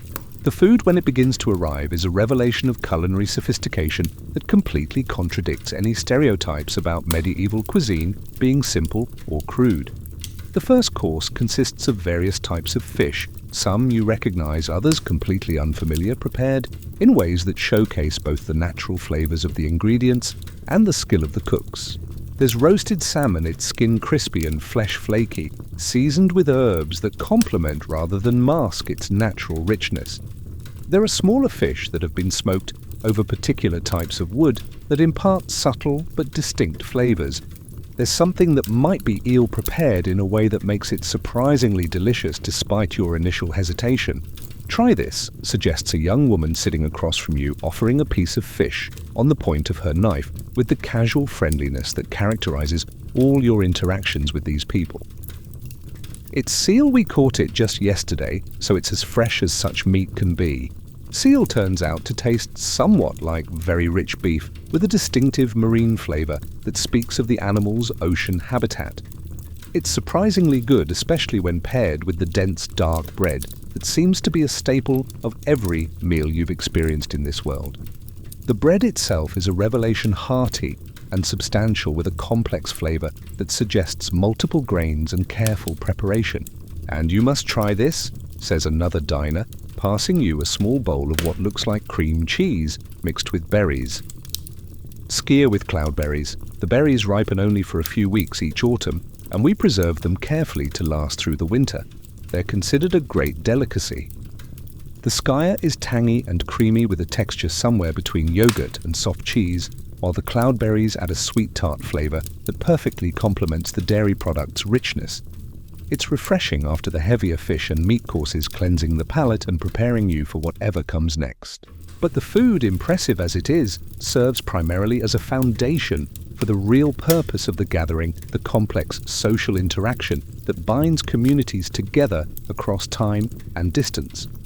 Conversation flows around the tables in multiple languages and dialects, creating a linguistic tapestry that speaks of extensive travel and cultural contact. You hear discussions of weather patterns and their implications for farming, and navigation debates about the quality of different craftsmen's work and the relative merits of various trade routes, speculation about political developments in distant kingdoms and their potential effects on local trade relationships. These aren't simple people engaged in simple conversations. They're sophisticated individuals with complex understanding of economics, politics, geography, and human nature. A toast, Bjorn calls out, raising his drinking horn high above his head in a gesture that immediately captures everyone's attention. To new friends and safe voyages, to fair winds and following seas, to the gods who protect travelers, and the communities that welcome strangers. To new friends and safe voyages. The entire gathering responds with enthusiasm, and you find yourself drinking deeply from your own horn of mead while caught up in the infectious good spirits of the moment. The mead itself deserves special mention. This isn't the simple honey wine you might expect, but a complex beverage that speaks of careful brewing and patient aging. It's sweet with honey, but there are underlying flavors that suggest various spices and additives, creating layers of taste that change as you drink. After a few swallows, you feel a warm glow spreading through your chest, and the already convivial atmosphere becomes even more welcoming and friendly. Now Hifiat, says Jarl Thorstein, standing at the head table with the natural authority of someone accustomed to managing large gatherings. Let's hear from our guests. What news do you bring from the wider world? What wonders have you witnessed in your travels? What stories can you share that will enrich our understanding and entertain our spirits during the long winter nights ahead? What follows is essentially a medieval combination of news, broadcast, entertainment program, and academic conference, as various travelers take turns sharing information, observations, and stories from their recent journeys. You learn that the harvest was indeed excellent throughout the northern regions, that there's been some concerning activity by raiders from the eastern fjords who seem to be testing the defenses of various settlements, and that a new trade route has opened through the southern mountains that could bring exotic goods from the Byzantine Empire. The Franks are offering increasingly favorable terms for our amber and furs, reports a trader who introduces himself as Olaf Silvertongue. Their nobles seem particularly eager for the white fox pelts that we can provide, and they're willing to pay in silver as well as trade goods. But be cautious, adds another voice from further down the table. I've heard rumors that some of the Frankish lords are growing concerned about our increasing presence in their territories. There may be political complications ahead that could affect trade relationships. The conversation flows seamlessly from practical matters to more philosophical discussions, touching on everything from astronomical observations to theoretical questions about the nature of the gods and their relationship to human affairs. These people are clearly capable of sophisticated abstract thinking, comfortable with complex ideas and nuanced debate. And Thorstein says, eventually turning his attention to you with the expectant expression of someone who's saved what might be the most interesting contribution for last. What news do you bring from wherever it is that you call home? What customs and practices might you share that could broaden our understanding of the wider world? Every eye at the feast turns toward you with genuine interest, and you realize you're expected to contribute something meaningful to this exchange of information and entertainment. The problem, of course, is that you can't exactly explain that you come from a time more than 1,000 years in the future, where people carry computers in their pockets and travel in metal vehicles that move without wind or oars. I come from a land very far from here, you say, carefully trying to find words that might be believable without being completely dishonest. a place where many things are different from what you know here. People there have found ways to preserve food without smoke or salt, to heat their homes without fire, to communicate across vast distances almost instantaneously. This description causes a stir of interested murmurs around the tables, exactly the kind of reaction you were hoping to avoid. "Without fire?" asks Ingrid with obvious fascination. "How could that possibly work? Fire is the foundation of civilization, cooking metalwork protection against cold and wild animals. And communication across distances," adds Ragnar, leaning forward with the intense curiosity of someone who's made a career out of exploring the unknown. "Do you mean by smoke signals or trained birds? We've heard of southern peoples who use birds to carry messages, though we've never seen it done successfully." "Not exactly," you say, realizing you're getting into increasingly dangerous territory. The methods are quite different from anything you would be familiar with. Very different indeed. Fortunately for your peace of mind, before you have to explain further, Ragnar himself launches into another of his tales, this one involving a supposedly magical sword that he claims to have seen in the treasury of a Byzantine emperor. Whether the story has any basis in fact or is pure invention, it's entertaining enough to shift attention away from your mysterious and probably unbelievable homeland. As the feast continues and the sun begins its afternoon descent toward the western horizon, the conversation becomes more relaxed, more philosophical, more focused on the kinds of eternal questions that occupy thoughtful people in every era: the nature of courage, the meaning of honor, the proper relationship between individual desires and community needs. "A man's reputation," declares Thorvald the shipwright, "is the only thing he truly owns that can't be stolen or destroyed by enemies. Everything else, wealth, property, even family, can be lost to circumstances beyond our control. But how others remember you, how they speak your name after you're gone, that depends entirely on your own choices and actions." "True enough," agrees another voice, "but reputation means nothing if you don't survive to enjoy it. Sometimes the wise choice is to retreat, to avoid unnecessary risk, to live to fight another day rather than dying gloriously but pointlessly. And sometimes," counters a third speaker, "the risk of being thought a coward is worse than the risk of dying bravely.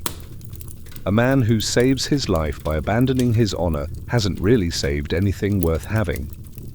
The debate continues in this vein, with various participants offering different perspectives on the eternal balance between pragmatism and idealism, between survival and honor, between individual fulfillment and community responsibility. You find yourself listening with genuine fascination, struck by the sophistication of the discussion and the obvious intelligence of the participants. These aren't simple-minded warriors obsessed only with fighting and plunder. They're complex individuals grappling seriously with fundamental questions about how to live meaningful lives in a challenging world. Their conclusions may be different from those of your own era, but their reasoning is sound and their concerns are universal. As the formal aspects of the feast wind down and the afternoon sun casts longer shadows across the settlement, someone produces what looks like a leather ball, and immediately there's excited discussion of games and physical contests. The transition from intellectual discourse to athletic competition happens so smoothly that it seems completely natural, as if these people see no fundamental distinction between exercising the mind and exercising the body. "Natlaka," shouts Magnus enthusiastically, his eyes lighting up with the kind of excitement that suggests this is his favorite part of any social gathering. "Come on, let's see what our guest can contribute to a proper Norse game. Fair warning, though, this isn't like the gentle sports that Southerners play. This is a game for warriors." Before you can ask what Natlika actually entails or express any reasonable concerns about your complete lack of athletic ability, you find yourself being enthusiastically dragged toward a large, relatively flat area behind the settlement that's clearly been set up specifically for this purpose. The playing field is marked by wooden posts at either end, and the ground shows the wear patterns of countless previous games. The rules of Catlaika, as they're enthusiastically explained to you by several people simultaneously, seem to involve two teams: a leather ball curved wooden sticks that look suspiciously like simplified versions of the weapons you saw in Sigrid's smithy, and what appears to be a complete absence of anything that modern people might recognize as safety regulations. Fully simple. Magnus explains hefting a curved wooden stick that's clearly been worn smooth by years of use and could easily double as a weapon if circumstances required. Get the ball past the other team's goal line using any means necessary. Everything else is, as they say, negotiable during the actual play. You're handed your own stick and assigned to Magnus's team, which consists of 5 Vikings ranging in age from about 16 to about 40, all of whom look like they've been playing this game since childhood and regard it as something between sport and combat training. The opposing team is led by Ragnar and includes several local men who clearly view the arrival of visitors as an excellent opportunity to demonstrate their superior athletic skills. Teams ready calls Jarl Thorstein, who's apparently serving as referee, though his interpretation of that role seems to involve more encouragement than rule enforcement. The ball is thrown into the center of the field, and immediately what you witness can only be described as organized chaos elevated to an art form. Players charge toward the ball en masse, swinging their sticks with enthusiasm that borders on recklessness, creating a melee that combines elements of hockey rugby and medieval warfare. Your first attempt at meaningful participation results in you swinging your stick at what you think is the ball, but turns out to be empty air, while the actual ball bounces off your shin and ricochets away at an angle that helps the opposing team. Your second attempt is marginally more successful. You do manage to connect stick with ball, sending the leather sphere flying in what you desperately hope is the right direction. Unfortunately, your follow-through involves spinning completely around like a discus thrower and colliding with Magnus, who was charging up from behind to support your play. The collision sends both of you tumbling to the ground in a spectacular tangle of arms, legs, wooden sticks, and wounded dignity that would be embarrassing if it weren't so obviously entertaining for everyone watching. Magnificent technique, Magnus calls out cheerfully from somewhere in the pile of limbs and equipment. Very innovative approach to team coordination. I've never seen anyone use their own teammate as a blocking strategy before. By the time you manage to untangle yourself and regain your feet, a process complicated by the fact that your stick seems to have become wedged under Magnus's leg, while his stick has somehow ended up tangled in your tunic, the ball has moved to the opposite end of the field, where it's surrounded by a scrum of players who appear to be using their sticks to vault over each other as much as to hit the ball. This way, shouts someone from your team, and you dutifully run toward the action, arriving just in time to see Ragnar score what is apparently a goal by somehow launching the ball over everyone's heads and into a marked area behind the opposing team's line. The technique involved appears to require the kind of coordination and timing that takes years to develop, but Ragnar makes it look effortless. Point to Ragnar's team, Thorstein announces with obvious satisfaction, and the players separate to prepare for the next round of what is clearly going to be an extended and energetic contest. "How are you feeling?" asks one of the local players, a man about your age named Ulf, whose face is flushed with exertion and whose grin suggests he's having the time of his life. "Like I've been trampled by a herd of very enthusiastic cattle," you reply with complete honesty, checking to make sure all your major joints still function properly. This observation brings another round of laughter from players and spectators alike. "Perfect," Ulf says, with obvious delight. "That means you're playing the game properly." I'm Ulf Strongarm, by the way, and I have to say, you show real potential for this sport. Most beginners are too cautious. They try to avoid contact instead of embracing it as part of the fun. The game continues for what feels like hours, though the position of the sun suggests it's probably been about an hour of actual playtime. Gradually, you begin to understand some of the strategies involved. It's not completely random chaos, but coordinated random chaos, with players working together to create openings, block opponents, and generally cause as much productive mayhem as possible while pursuing the ball. Your own skills improve incrementally as the game progresses. You manage to hit the ball several more times, usually in approximately the right direction. You also manage to knock down 3 opponents and 2 teammates fall over at least 8 times, and at one memorable point accidentally score a goal for the wrong team by deflecting the ball off your head while lying face down in the grass. Absolutely brilliant. Bjorn shouts from the sidelines where he's been providing enthusiastic commentary and tactical advice to both teams simultaneously. I've never seen anyone score while unconscious before. That requires a level of instinctive understanding of the game that most people never achieve. Each fall, each collision, each moment of confusion becomes cause for celebration rather than embarrassment. These people have clearly mastered the art of finding joy in physical challenge, of treating mistakes and accidents as sources of humor rather than shame. Their laughter is genuinely inclusive, celebrating your efforts rather than mocking your obvious inexperience. By the time the game finally ends, with Ragnar's team winning by a score that seems to depend largely on Thorstein's memory and mathematical interpretation, rather than any objective record-keeping, you're covered in mudgrass stains and what might be blood from a small cut on your forehead that you don't remember acquiring. You're also grinning more widely than you have in years. Outstanding game. Ulf declares, offering you his hand to help you up from your latest fall. You play like someone who's never seen a stick before, but you have exactly the right spirit for Natlika. Courage and enthusiasm matter more than skill, though skill certainly helps when you're trying to avoid knocking over your own teammates. That, you say, accepting his assistance and wincing slightly as various bruises make themselves known, is probably the most accurate assessment of my athletic ability that anyone has ever offered. The post-game atmosphere is one of universal good fellowship and mutual respect. Players from both teams congratulate each other on particularly spectacular plays, discuss strategic innovations they witnessed, and generally treat the entire contest as a shared experience rather than a competition with winners and losers. Even your own clearly inadequate performance is received with genuine appreciation for your willingness to participate fully despite obvious inexperience.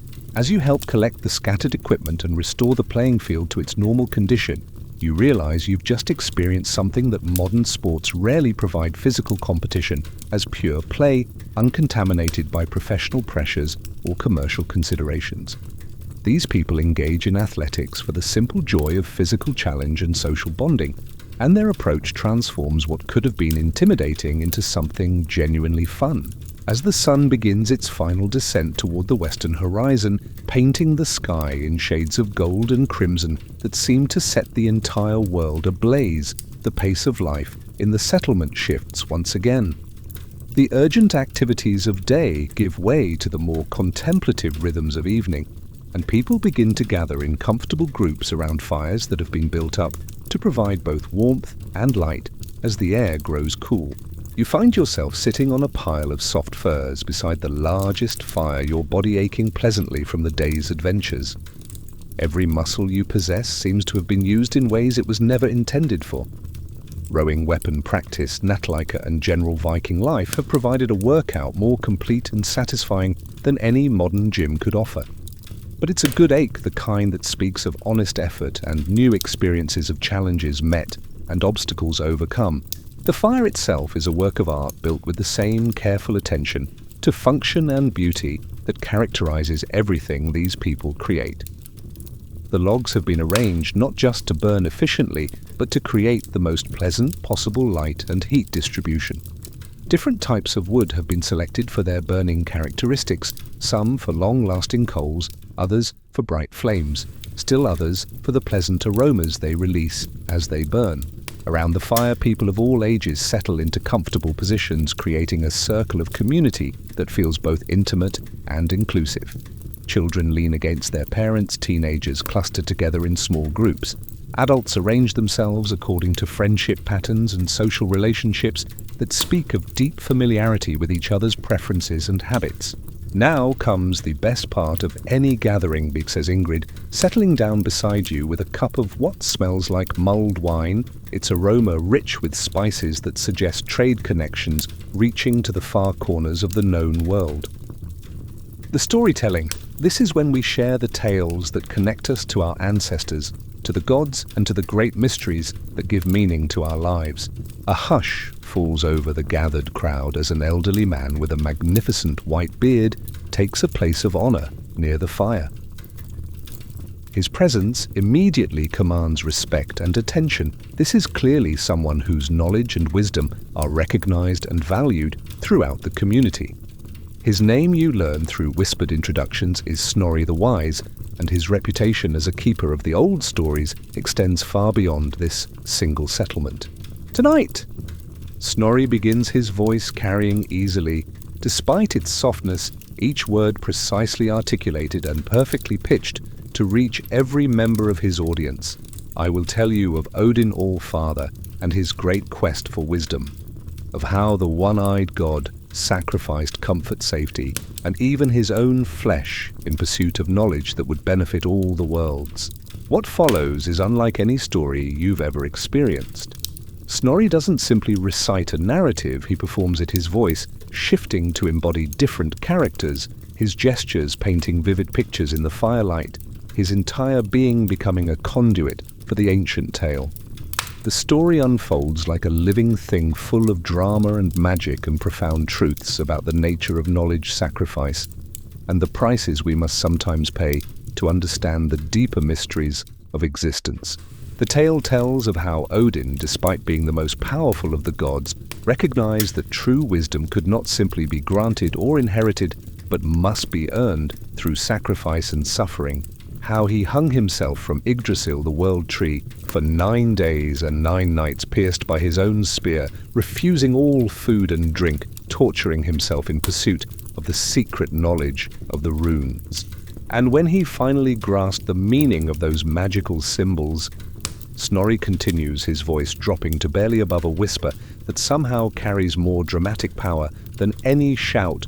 Odin screamed with both triumph and pain, for he had learned not just their power to shape reality, but the terrible cost that all true knowledge demands from those who would possess it.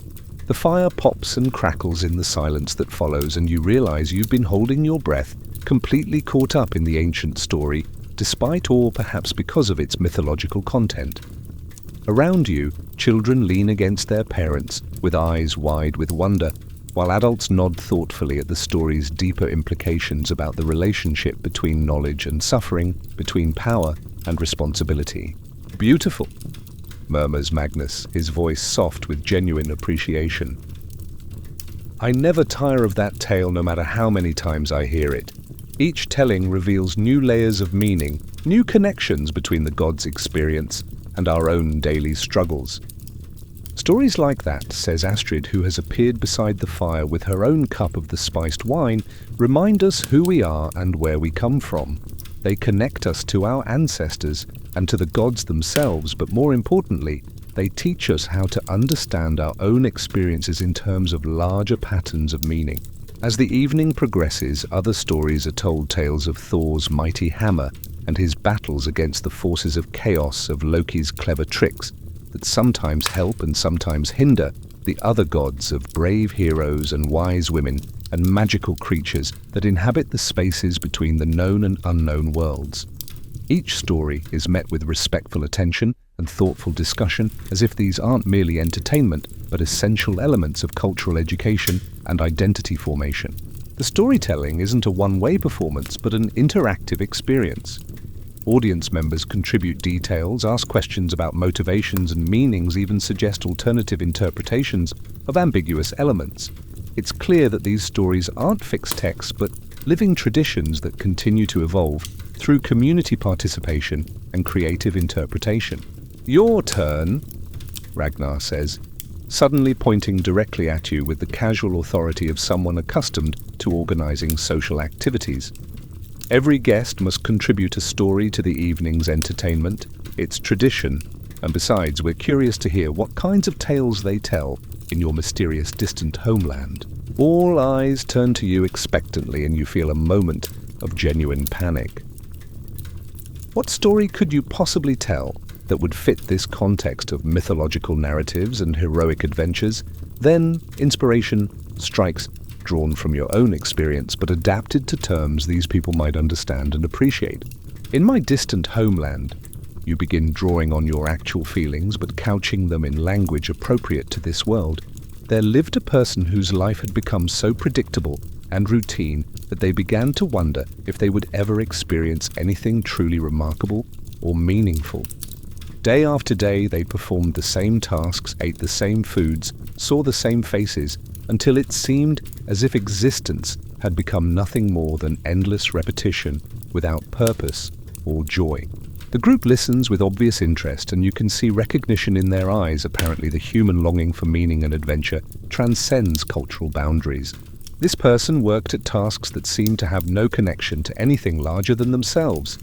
You continue drawing directly from your own experience of modern alienation while translating it into terms they can understand.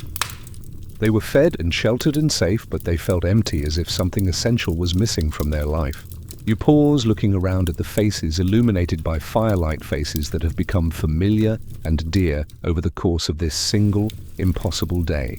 Then one day, through what might have been chance or fate or the intervention of the gods themselves, this person had the opportunity to travel to a completely different land, to live among people whose ways were strange and wonderful and completely unlike anything they had known before. The story practically tells itself as you describe discovering that ordinary people could accomplish extraordinary things when they lived with courage and purpose, that every day could be an adventure if approached with the right spirit, that the most precious gift anyone can receive is the chance to see life through completely different eyes. And this person realized, you conclude, genuinely moved by your own retelling of the day's events, that the greatest treasure isn't gold or silver or precious stones, but the understanding that there are as many ways to live meaningfully as there are stars in the sky, and that courage isn't the absence of fear, but the willingness to face uncertainty in pursuit of something greater than comfort and safety. The story is met with approving nods and murmurs of appreciation.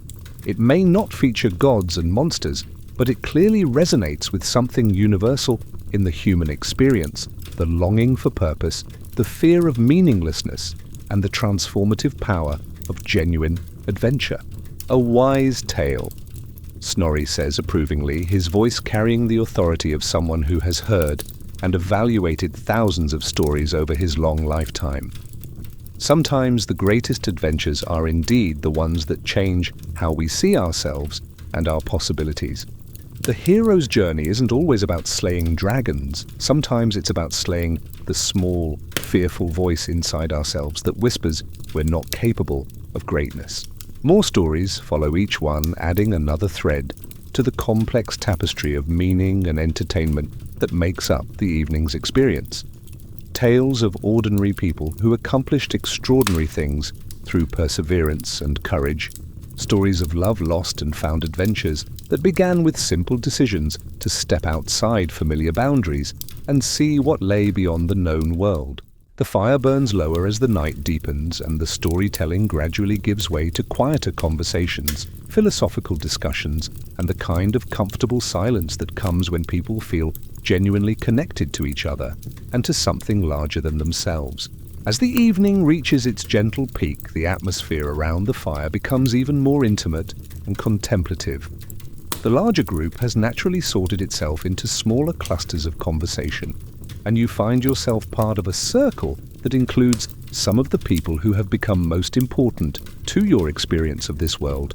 Bjorn with his gentle strength, Astrid with her quiet wisdom, Ragnar with his storytelling gifts, and Magnus with his infectious enthusiasm.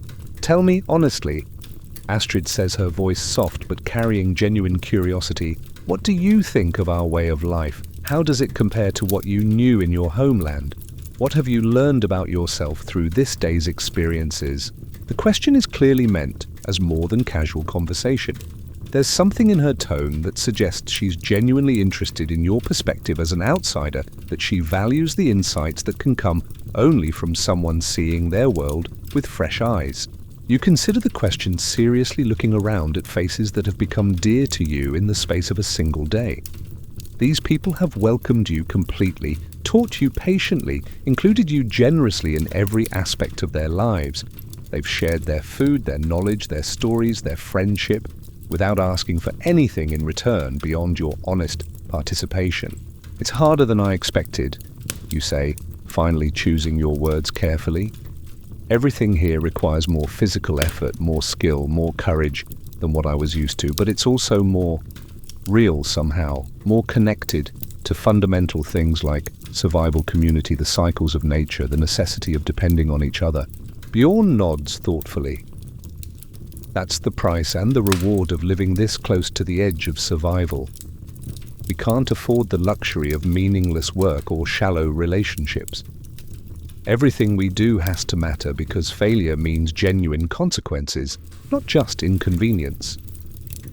But is that necessarily better? Asks Ragnar, his question clearly intended to provoke deeper thought rather than to challenge your observation. Comfort and safety have their own value.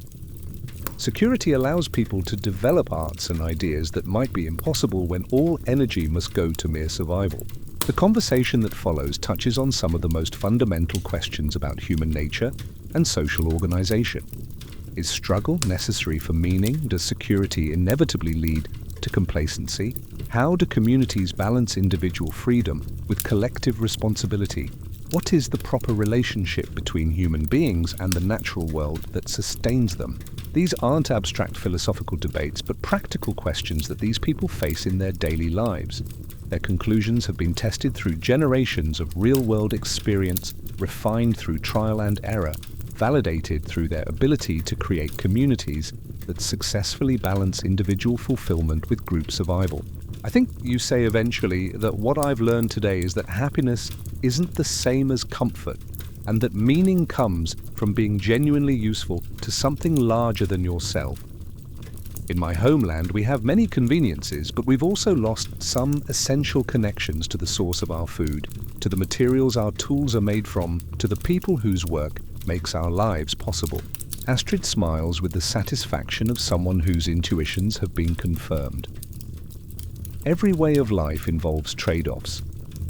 We've chosen to maintain connections that require constant effort to sustain, but that also provide constant rewards in terms of community bonds and meaningful work.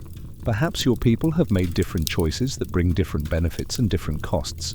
As the conversation continues, you become aware of subtle changes in the atmosphere around you. Children are beginning to fall asleep against their parents, their day of play and excitement finally catching up with them. Couples are drawing closer together, finding comfort in each other's presence as the night deepens. Even the fire seems to be settling into a more peaceful rhythm, its flames lower but steadier, providing warmth without the drama of its earlier blaze. For rest, Magnus says quietly, stating what everyone has begun to feel without anyone needing to announce it formally.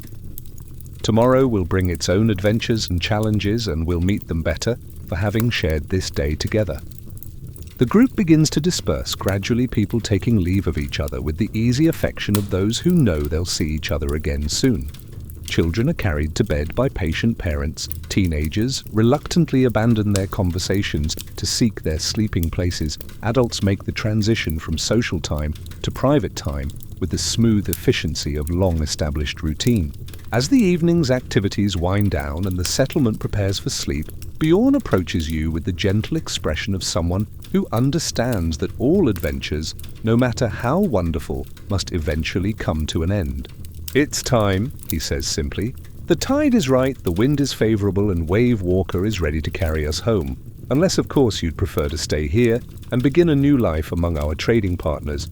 The offer is genuine. You can see in his eyes that these people would welcome you permanently if you chose to remain, that you could build a life here, learn their skills, become part of their community in truth, rather than just for a single day. It's a tempting thought, this possibility of escaping entirely from the complexities and alienation of modern life. But even as you consider it, you know that your place is elsewhere, that this day has been a gift designed to teach, rather than a doorway meant for permanent passage. You've learned what you came to learn, experienced what you needed to experience, and now it's time to return to your own world with new understanding and appreciation for what it means to live fully. The return voyage to your original settlement is quieter than the morning's adventure, but no less meaningful.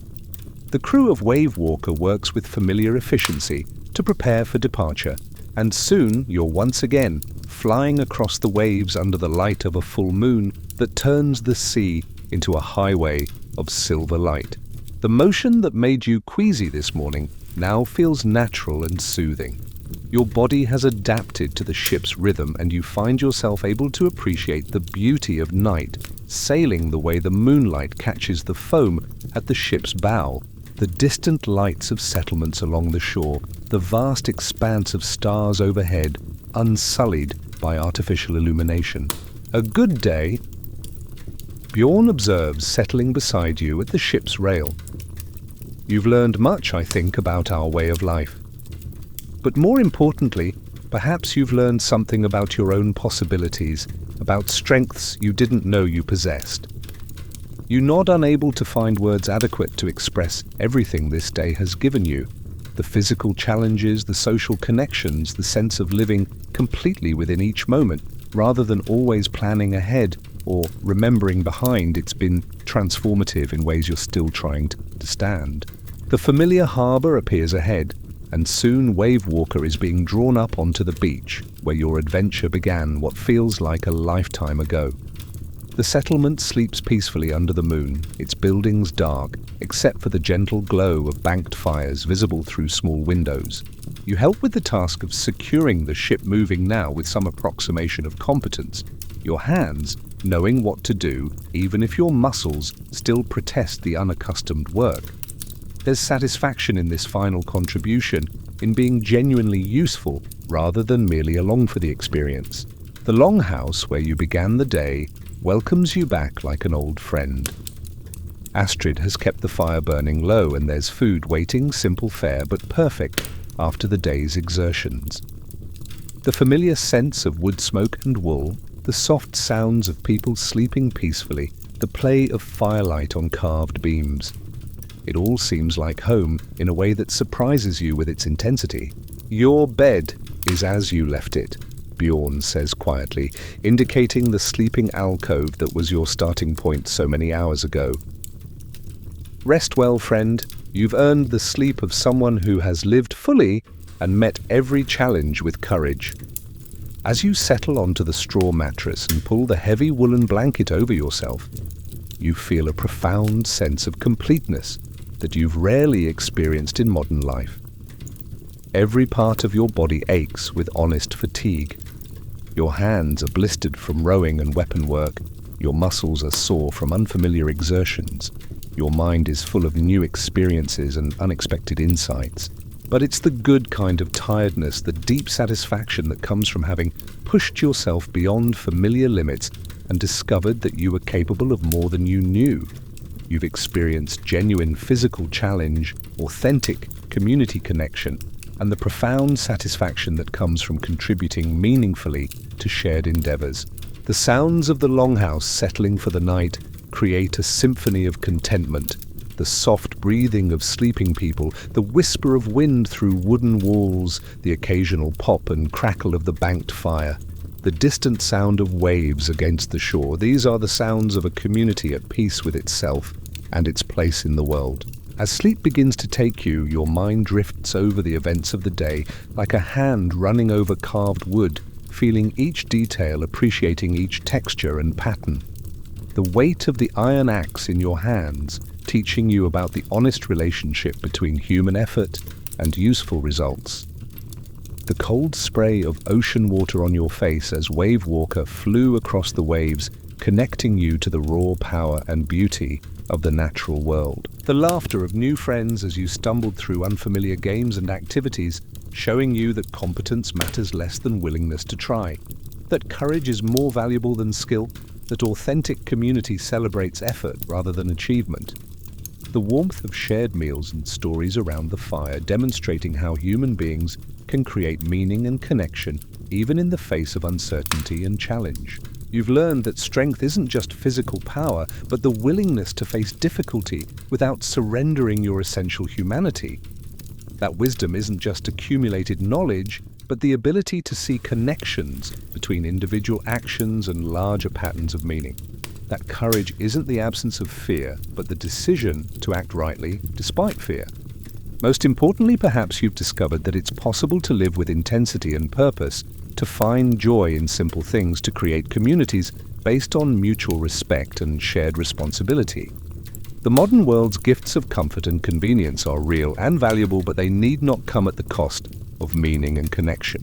The fire settles lower, casting gentler shadows on the carved walls, and your breathing deepens as sleep claims you fully.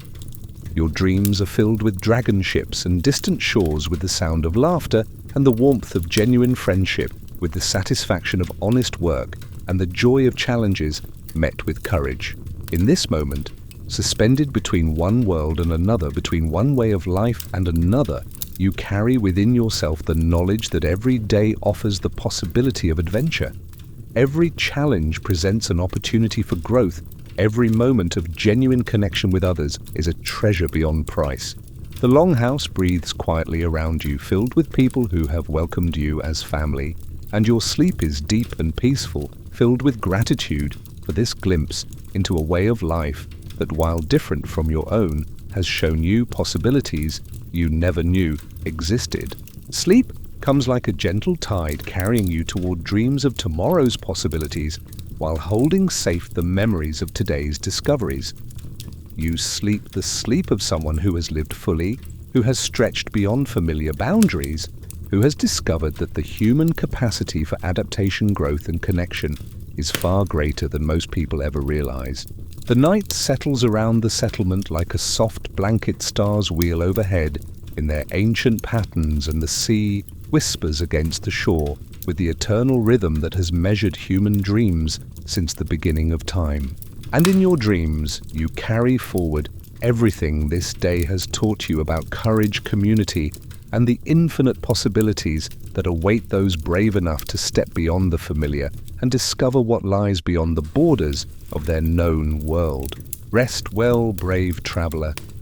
Rest well, and know that the strength you've found today will remain with you always, a gift from one world to another, a bridge between what was and what could be.